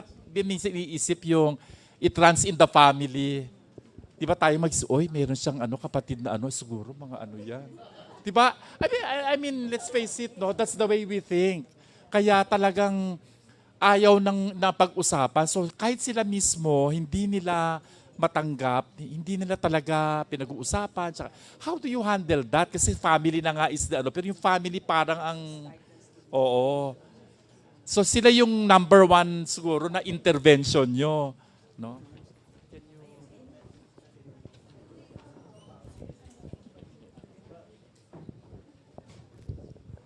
Well, it is my bias. Okay? And probably, it should be a researchable question. Kasi many times, diba, we think about an individual person that comes for treatment. Pero that runs counter to logic Even in non-psychiatry, you go to the room of your patients in your clinics, minsan 10-15 tao sa room. Bakit? Kasi ang pamilya interesado makisawsaw sa problemang very medical. Diba? So, it runs counter to the logic. When you go to the Philippine airport, punong-puno yung airport natin. Kasi lahat ng pamilya gustong maghatid at magsundo. Ginamit ko lang yon na phenomenon to say, in mental health especially, it's the single most important resource because it can also the most difficult unit to approach. So paano mo gagawin yon? Ang psychiatry mahabang usapan talaga. Simple lang. I will summarize made. People behave, relate, according to their perceptions and beliefs about a particular issue. So actually, kung titingnan mo, following that framework of Made, balikan mo talaga ang belief system because that will guide behavior and help seeking. Pero in the story I said about the man across the street, when the family is able to see that there is something that can be done, and the health workers themselves are destigmatized and begin to talk about mental health among themselves, one day they will talk about it with the people of the mentally ill. So yung non-stigmatization of mental illness and general healthcare workers is actually the key for the families with the mentally ill to also destigmatize themselves.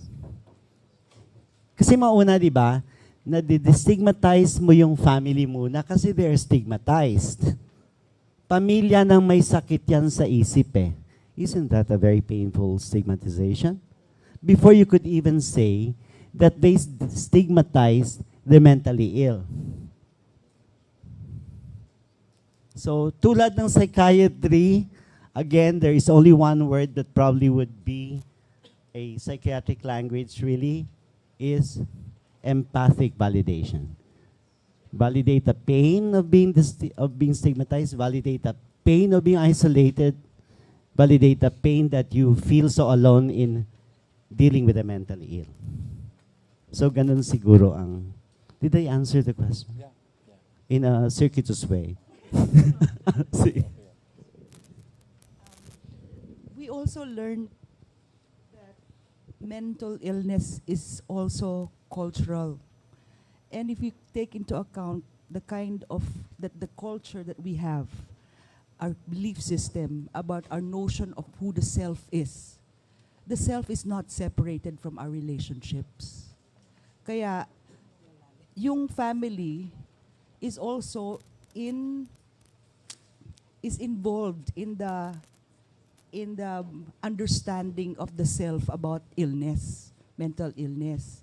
So I agree with Dr. Tronco when you say that the family has to be destigmatized, because it's not the person who's only stigmatized, it's also the family that contributes to this stigmatization, because the family has imposed on the person the notion of mental illness.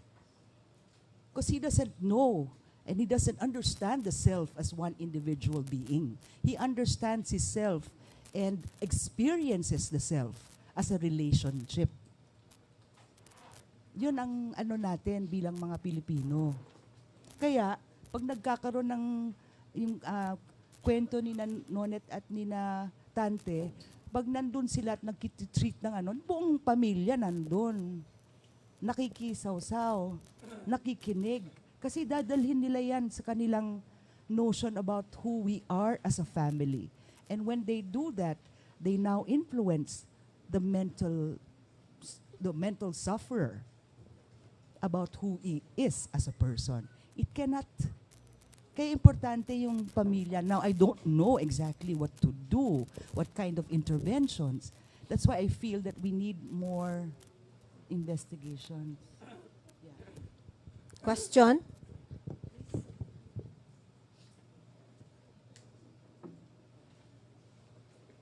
Hello, good morning. Actually, it's not a question. I come from the academe, no? And I would like to make this suggestion that if we can include mental health courses or subjects into the training of teachers. Now, probably we can make that part of the requirements for teachers, since teachers play a very significant role in the lives of the students. Probably we can have seminars or massive trainings on the for teachers regarding this. But in the Article 5 of the bill, it's there. The integrate yung mental health education sa curriculum. That's why I was supposed to ask the senator earlier. Teachers, oo. Pero hindi estudyante, i-integrate nga daw sa curriculum eh. So, pagkakaintindi ko, dapat may component ng training ng teachers bago pag in-integrate sa curriculum. Even for those who are already in the field, probably we can have training. Yeah. Thank you. I have a question, following up the question of Dr. Montoya. You said about the family and its role in the stigmatization, no? What if the family is a component or is a cause why the person has a mental illness, and the family sits with the patient during a session? So how does a psychiatrist handle such kind of problem? I mean, naintindihan niyo ba ang question ko? Ang cause ng is the family itself, and your family is sitting with you while you are seeking for medical attention. Siguro that was a blanket statement. Now, in Bulihan, the people that most of the patients identified by the Canosa sisters were the psychotic patients. No, it was really a program for the chronic mentally ill, and many times the families would be there while the health worker interviewed the patient and the families will be there, but these are psychotic patients. So I guess what you're asking is to concretize it. For example, the wife comes because the husband abuses her. You do not meet them together. So, yeah. And I have some students, for example, ng problema nila parents nila eh. The depression stems from the parents. A simple reason of pursuing a degree na hindi nila gusto. And the student, go through the university life depressed because things like that. Another question? Okay, please.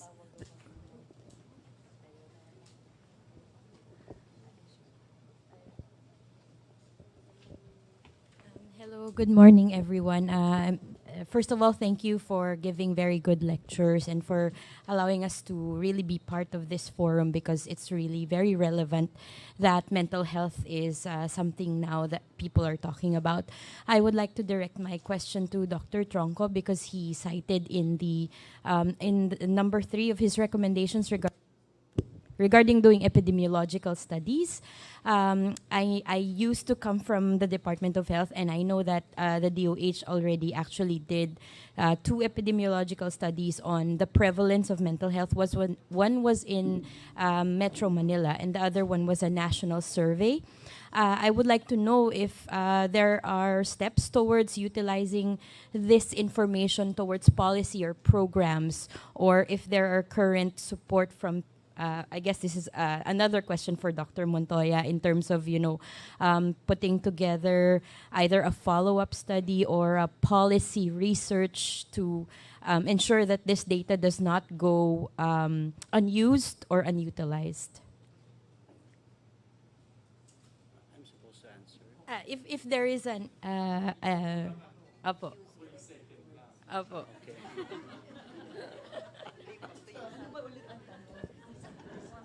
How to utilize information that has been already generated. Can you imagine, I'm a psychiatrist, I work with DOH as a psychiatrist seeing patients in Las Piñas District Hospital. I will have been there since year 1999. Can you imagine it's not disseminated to a DOH psychiatrist like me? I mean, in other words, I think it's an issue.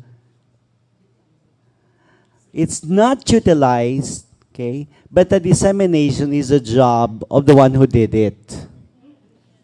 Diba? Parang yung baseline survey na yan. No. Siyempre akong assistant ni Dr. Perlas. Sumulat at lahat. Dr. Perlas made sure that it's published in an Asian Journal for Epidemiological Studies in 1996. Kasi it has to be disseminated. And it's up for the people to utilize it eh. Pero siguro yun yung part na yun, yung dissemination, it's not properly published. Tama ba? Baka it's not published. Ayun yung problema. Sayang. Sasagutin ko na yung tanong. If you remember, kaya nga minention ko kanina na we have to have a national research agenda for mental health. Kasi kami, in fact, kinakommit na kami. We're going to fund whatever researches will be done, which will be identified. But someone has to identify ano ba yung mga researches na yon. Hindi naman pwedeng kami as funding agency, mag-iintay lang namin dumating na research, tapos who are we to say na, that is an irrelevant research, or this is not an important research. So we have to be guided by that research agenda, and we are asking the help of the people or experts in the field to generate kung ano yung mga priorities na yun ang aming magiging basis for funding. So that's the one. The second one is ito yung tinatawag na research translation, na we do a lot of research, pero, oo nga, that's true. Irony yan na DOH ang nag-generate, pero even within DOH, wag na lang yung sa labas eh. Within DOH, hindi nalalaman ng mga health workers, meron ganun pala study. So there's something wrong with the dissemination, the big area of research translation. Kaya nga ang ginagawa namin ngayon, na ginagawa na rin ng DOH kasi integrated health research system na nga na hindi kami nag-a-approve ng research na for funding na hindi kasama ang research dissemination part. In other words, hindi namin, sige, gawa ka ng research. Ang kailangan lang namin yung terminal report mo. Tapos na. Hindi. Kasama doon yung ano ba ang plano mo? Ito ba ipe-present mo in a forum? Ito ba magpe-present ka, ipapublish ba in a journal? So, kapag yun ang plano mo, we will also fund that. Para sure na talagang makakarating yan doon sa targeted audience. Of course, initial step lang yan kasi for all we know, nanganganak yan. Hindi naman yun lang talaga yung it will stop there. But at least, it starts the process. So, lahat ng aming GIA, Grants in Aid, may provision for that. Alam ng lahat ng mga nag-a-apply na we always ask that. And we have a separate division that looks at that. Yung research, information, communication, utilization. No? Importante yan. May sasabihin ka ba, Eva? Taas ka ng taas ng kamay Oo. Ikaw na magsabi. Baka sabihin ako pero good news po for everyone. We finished already the regional consultations for the RURA, yung Regional Unified Health Research Agenda, and we already finished the national consultation for the NURA, the National Unified Health Research Agenda. Nagkaroon na po ng mga stakeholders meeting, and mental health is part of the priority topics. Pero tama po si Sir, kailangan ma-define kasi syempre they also need assistance or guidance coming from the ground. Ano po mga kailangang areas to do research on? Tama po. Any more question? Please approach the mic.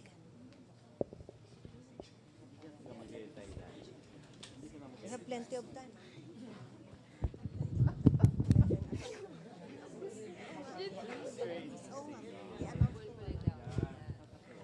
Manghihingi lang po sana ng advice. Paano po kasi po incoming college na po ako.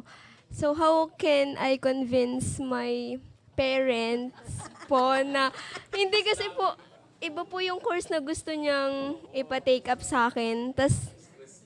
Pero ayoko po nun. So paano po? Kasi mahirap din po sa akin. Ayoko na. You're a millennial, right? Our generation believed in this grandmother statement, mother knows best. So wala kaming problema nung panahon namin because that is grandmother's and mother's rule. Mother knows best.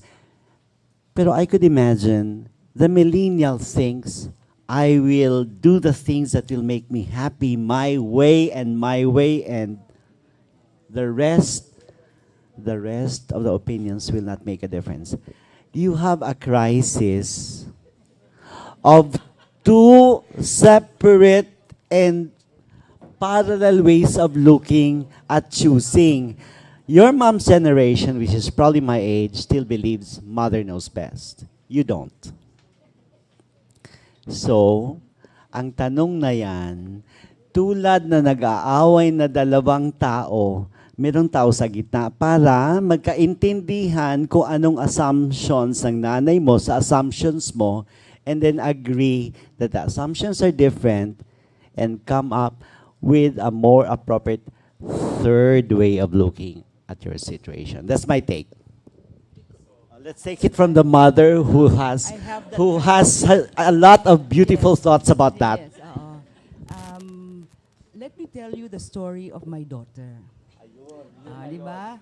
My daughter is exactly like you. Diba? My daughter is exactly like you. She has her own mind. She has her own goal for the future. But I said, no, you cannot do that. And she said, very interesting, very effectively, Mama, can you sit down? Can I explain to you why I need this? I hope you can understand me as I understand you completely. I know your fears, but please listen to my hopes. And immediately, she got me. And now, she's in Malaysia, living alone. And completely happy. And we still love each other. There. Just communicate. For your information, the daughter she's talking about is Monica Santa Maria, the first runner-up for Asia's top model.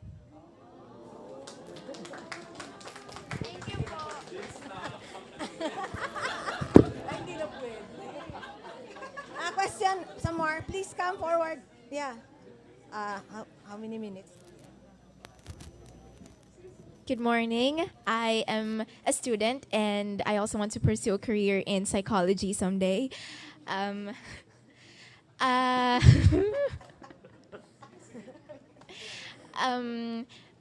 am currently in 4th year of being a junior high school student, and we are transitioning to becoming young adults, and mental health plays a very important role in that.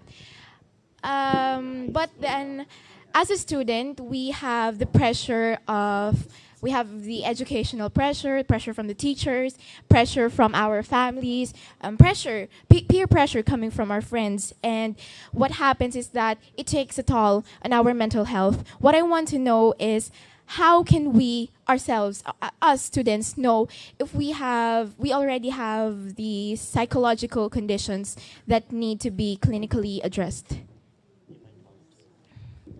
Dr. Alice might want to respond.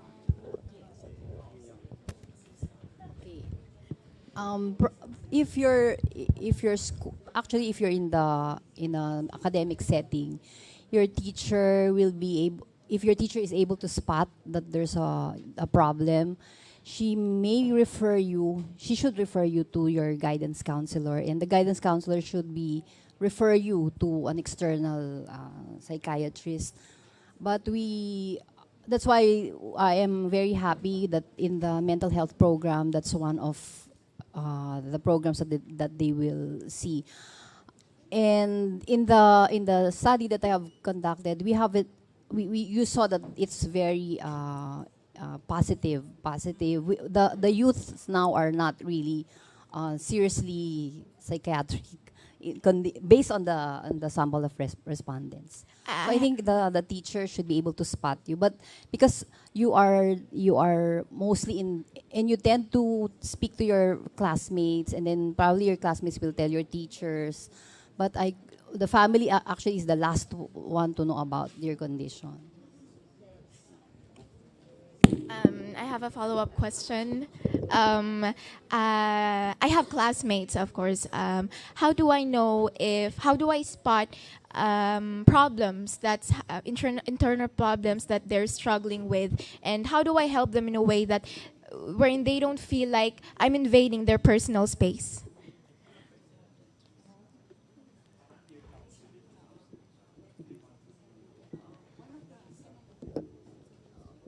One of the researches that are being undertaken by my colleagues, and especially because we all have university as seen as a mental health system right now, is to increase the mental health literacy of members of the community so that we understand what mental health is, what is possible mental health problems.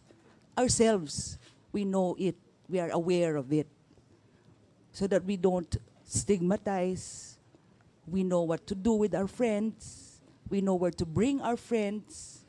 So I guess that's one of the areas of research, mental health literacy within the educational settings.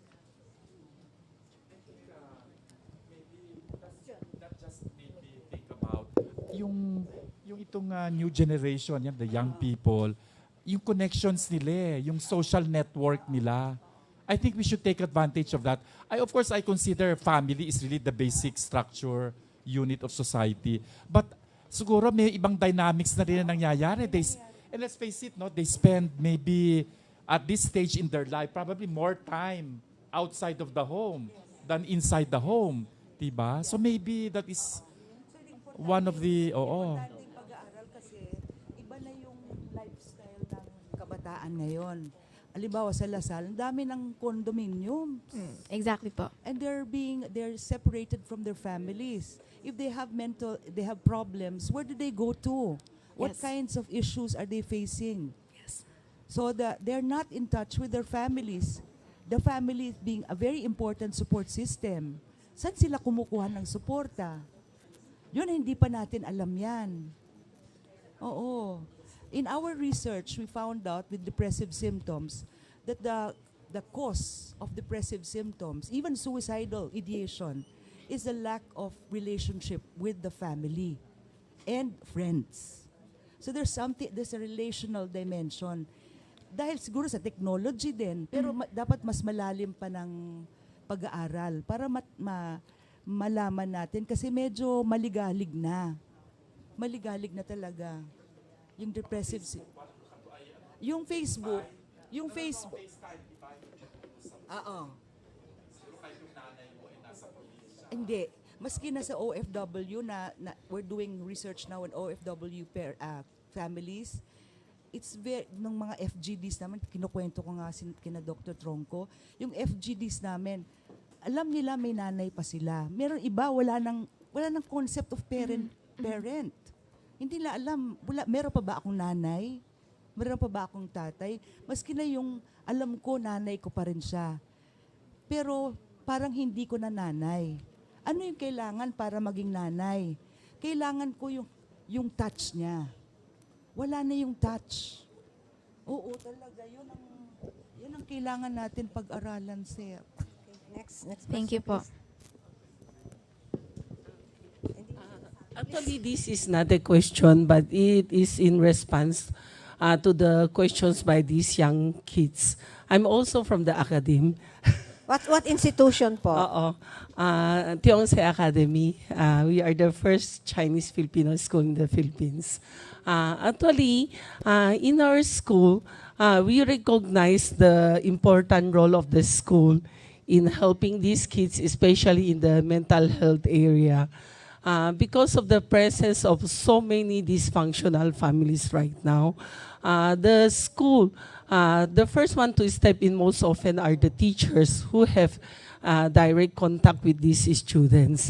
Then the teacher will bring the issue, whatever problem she has detected among her students, sometimes to the guidance counselor, and even to the higher ups, and even me as the principal, we really involved ourselves in helping these kids out in their problems, and even in the problem about what career to choose in college. Most often, the kids will come to us and ask for help to convince their parents that they want to take up this course. And because we have been with these kids for quite a long time, we understand their interests, we know their potentials. We are the best one to talk with the parents about the future plans of these kids. And especially in areas wherein children have family problems, psychological, which also affected their psychological well-being, we are also stepping in to help these kids. Actually, I myself am a parent, and I myself have a vast experience, not only in terms of student handling, but also on my two kids. And most often, I would use my experience as a mother, to help these parents and also the students understand their situation. Okay, so my advice to these students, go and seek the help of your teachers, your guidance counselors, and if possible, also your principal. Thank you. Okay.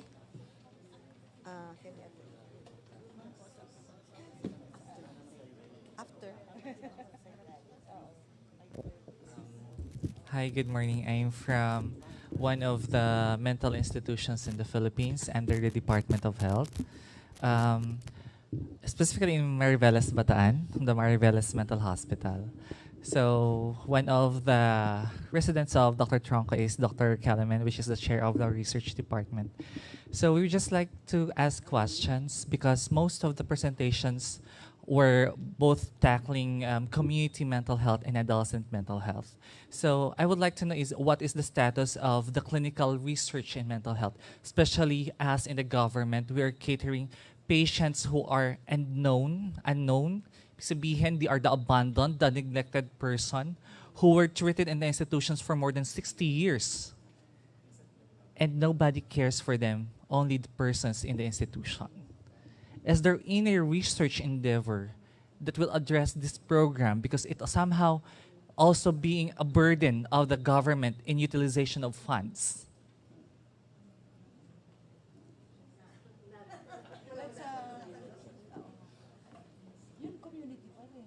It's more on the clinical setting. It's not. It's not that's your point. Historically, no. At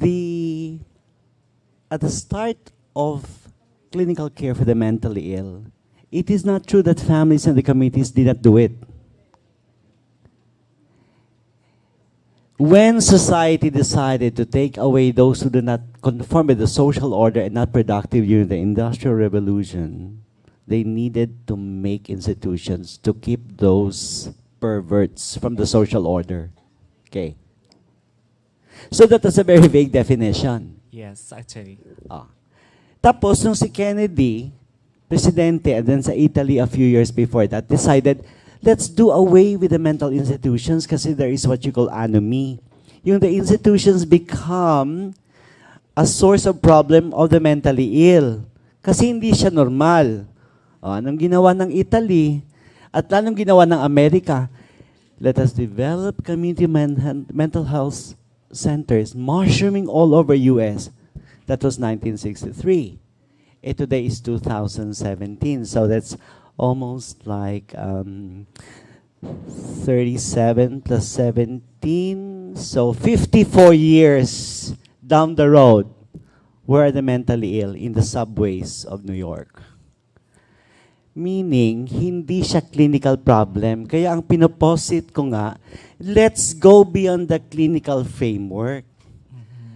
We should look at it from a health systems framework because the question here is, how do we make people not go back to Mariveles Hospital and that they stay in the community where the family and the community takes care of them? It's a health systems question. Hindi siya clinical research. Okay. Gets mo? Yes, Doc. Okay. Mali. Yun na ngayon ang responsibility natin bilang mental health service providers. Yes.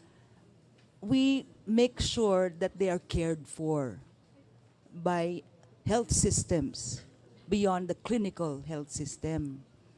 So, halimbawa, I was just telling also Dr. Tronco, what are we studying in psychology?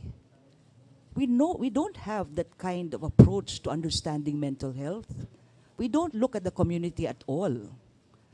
So, maybe you can join us. It could be, and I'm very active for that. Yeah, you can join us to create a framework of community mental health. One question for Dr. Montoya. Actually, I acknowledge that the DOST is having this initiative to have a mental health research agenda because knowingly, our hospital just started the research and development unit, which is an irony for the hospitals in the Philippines. I am part of I've been part of the consultations for the Regional Unified Research Agenda. However, since we are the lone institutions under mental health, our agenda is a little bit, because it's a pool of census with the academe, other practitioners, and when we derive Arura, however, mental health is placed on the last part. Since most of them, I'm very happy to know that it will be included because during our pool of discussions, it was placed the last part because of the entries of more of the academe and the other fields.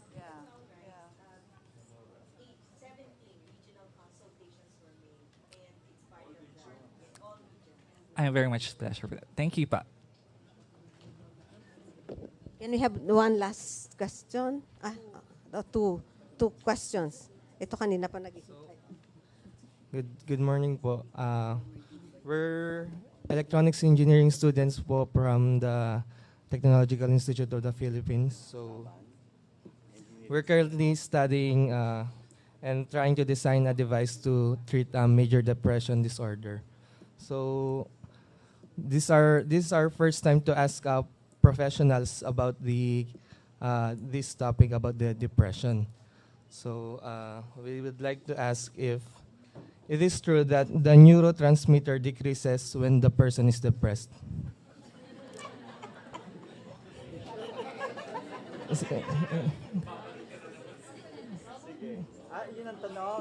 Yes, sir. Because according to the current research, the chemicals like serotonin in our brains, when it decreased, we feel depressed or sad.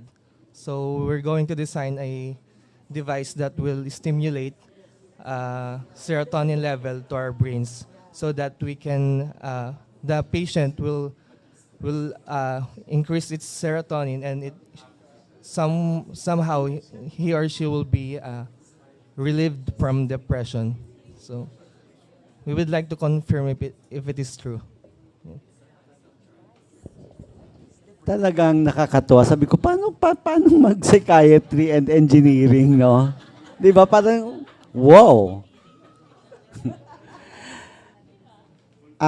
What you're saying, you've read your assignment, obviously. That's one language that you describe depression, but that's not the only language, no? You're describing the event inside the brain, and that can be summarized in one way. Serotonin is decreased, but that's not the only story, huh? Okay, that's not the only story. Okay, but that's right. Thank you, po. Good luck. Can you imagine? All we need to do is install in the mall an antidepressant device, and what you do, to the right of the guard, you go inside and stay there for 5 minutes, and then when you go out, you're no longer depressed, and so you will shop and shop because you're so happy. That's great. Your research question is very valid, and it's good that you are pursuing that. But what we want to encourage is that you have a multidisciplinary approach, and which is you're doing. Kaya ka nga nandito, di ba? So they want to link up with clinicians, with basic scientists to make that device work. So tama yon, kasi baka ma-misinterpret nila na we are trivializing the issue. It's really more of, this is precisely why we are doing this for us, because we want all of the stakeholders, all of the science experts in different fields to work together in order to address, and for all you know, that will be one of the, di ba, ways of doing it. Ako, unang pipila dyan. Sa dami ng aming stress on a day-to-day. Oo, very good. But we'll through the research consortium, you have to work, make a proposal para we'll make a multidisciplinary approach to that problem. Pero maganda yung research question. Okay, so MMHRDC, through MMHRDC, kasi TUP yata ito. Oo. Tip pala. Okay. And Thank you po. Last question, please. Sa ma'am. I come from the academe, and I'm interested also in your community-based health programs that you have developed some time ago. Now, since we are in the training of health workers, in the advent that there will be community mental health services available in the community, especially in community-based health programs, who are the first line primary caregivers, and based on your experience. Because I feel that it is not the psychiatrist who is the answer for all the mental health problems that we have in the Philippines. So who should be the first line caregivers at the community level? And is there opportunity for training these people? Will they be capable of handling local mental health problems at the community level? Thank you.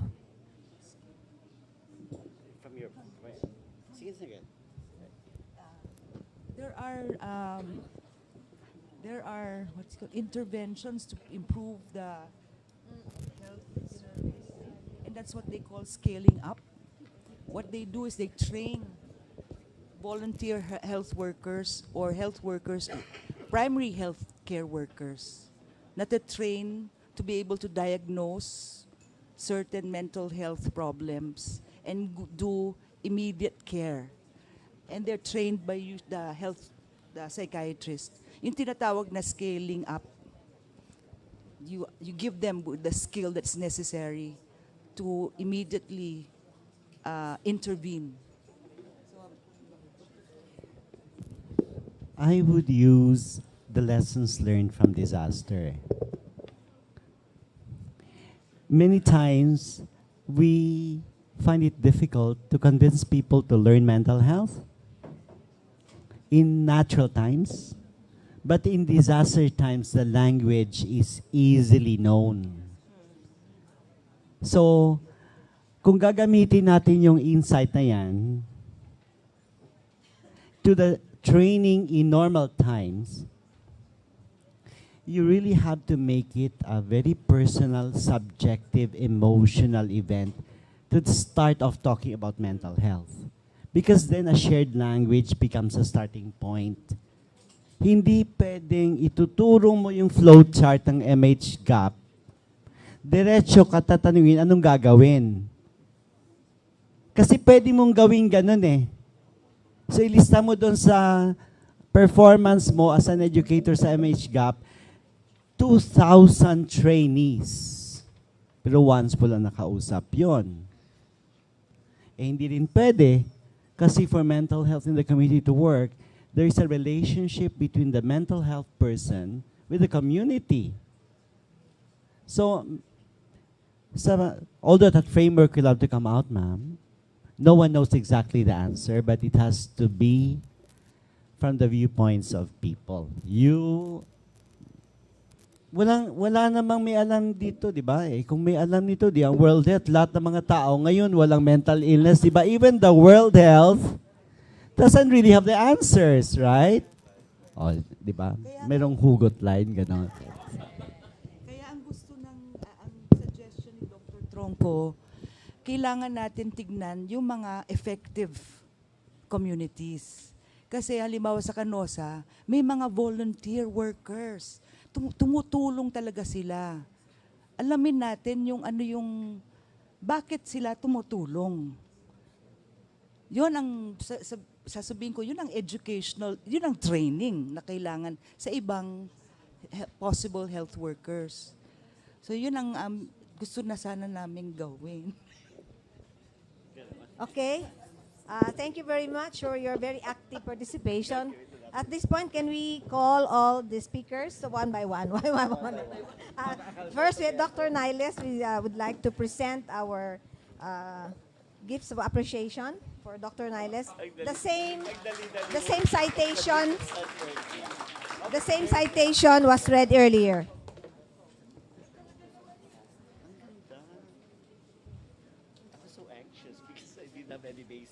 Okay. Next, Dr. Madeline Santa Maria, please.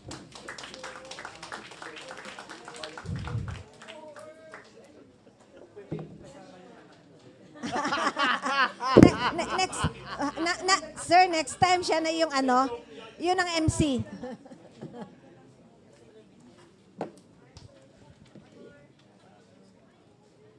And of course, Dr. Tronco.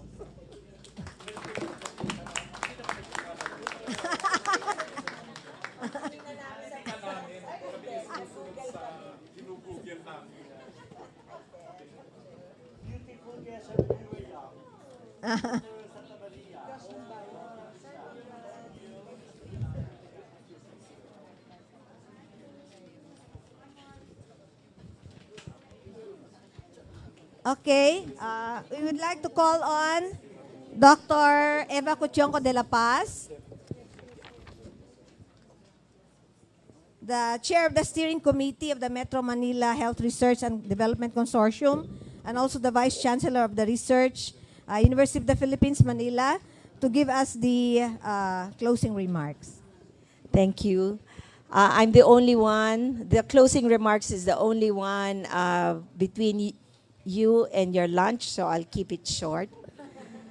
Dr. Jimmy Montoya, Professor Malu Enriquez, dear guests, friends, ladies and gentlemen, good morning. Thank you for choosing to take part in the Mental Health Forum of the 2017 National Science and Technology Week. Our keynote speaker, Senator Risa Hontiveros, explained why the bill is important. Ultimately, it empowers patients and expands the reach of medical services to people in need. This was further emphasized by our distinguished panel of speakers, Dr. Niles, Dr. Santa Maria, and Dr. Tronco, my teacher, who showed us a snapshot of the mental health status and needs of our country. After being one of the few countries in the world left without a mental health policy, we are now closer to providing holistic health services for patients who require assistance. And this is made possible with the advent of the Mental Health Act of 2017. The challenge for researchers is to cast a spotlight in mental health research to gain better understanding on the pathophysiology and psychosocial needs of patients with the aim of alleviating suffering and maximizing the recovery of people with mental illness. One of these is the Philippine Health Information System for Mental Health, which developed an information system for a network of 14 government and private hospitals to monitor the burden of disease. Burden of disease is always important to start policies. The PHISMH was developed by psychiatrists and members of the Philippine Psychiatric Association under the guidance of the DOH and the National Center for Mental Health and technical assistance from faculty of my home institution, the National Institutes of Health, UP Manila. The grant assistance actually came from a private pharmaceutical company, J&J. It entails the collection of data in hospitals and its encoding in a secure hospital-specific database, so we can be assured of data privacy. Only authorized personnel from the hospital are able to access their data. At regular intervals, de-identified data is uploaded to a central server where analytics can be done.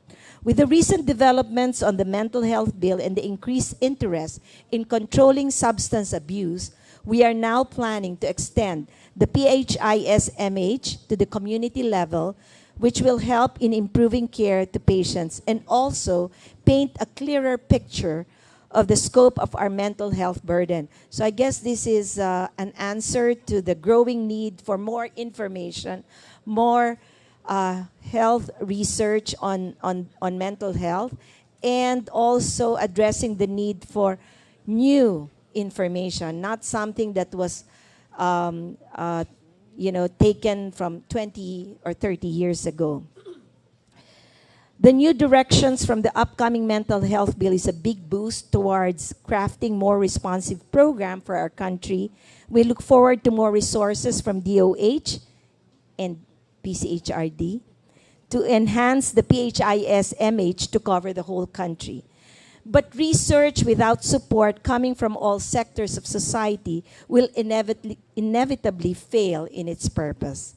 Thus, it is essential that mental health professionals and other stakeholders remain as active partners towards advocacy and patient empowerment. And Dr. Montoya and I, we were seated here. We were just so happy that students were actually, were participating actively in the question and answer. You all have your we can see a really a better future for the Philippines because of all of you. Finally, I end with a quote from Shannon Alder, an American author who said, "Never give up on someone with a mental illness. When the I in illness is replaced with a we, even illness becomes wellness." So maraming salamat po at maganda pa po kayong lahat sa umaga. Okay, please don't forget to submit your evaluation form, and you can get your certificate of participation and appearance available at the table over there. And you can pick your lunch boxes when you go out of this room. So once again, we'd like to thank you for your participation. Until next forum by PCHRD and MMHRDC. Good day. And thank you also to Dr. Enriquez. Oo, thank you very much for moderating and being the master of ceremonies. Thank you very much.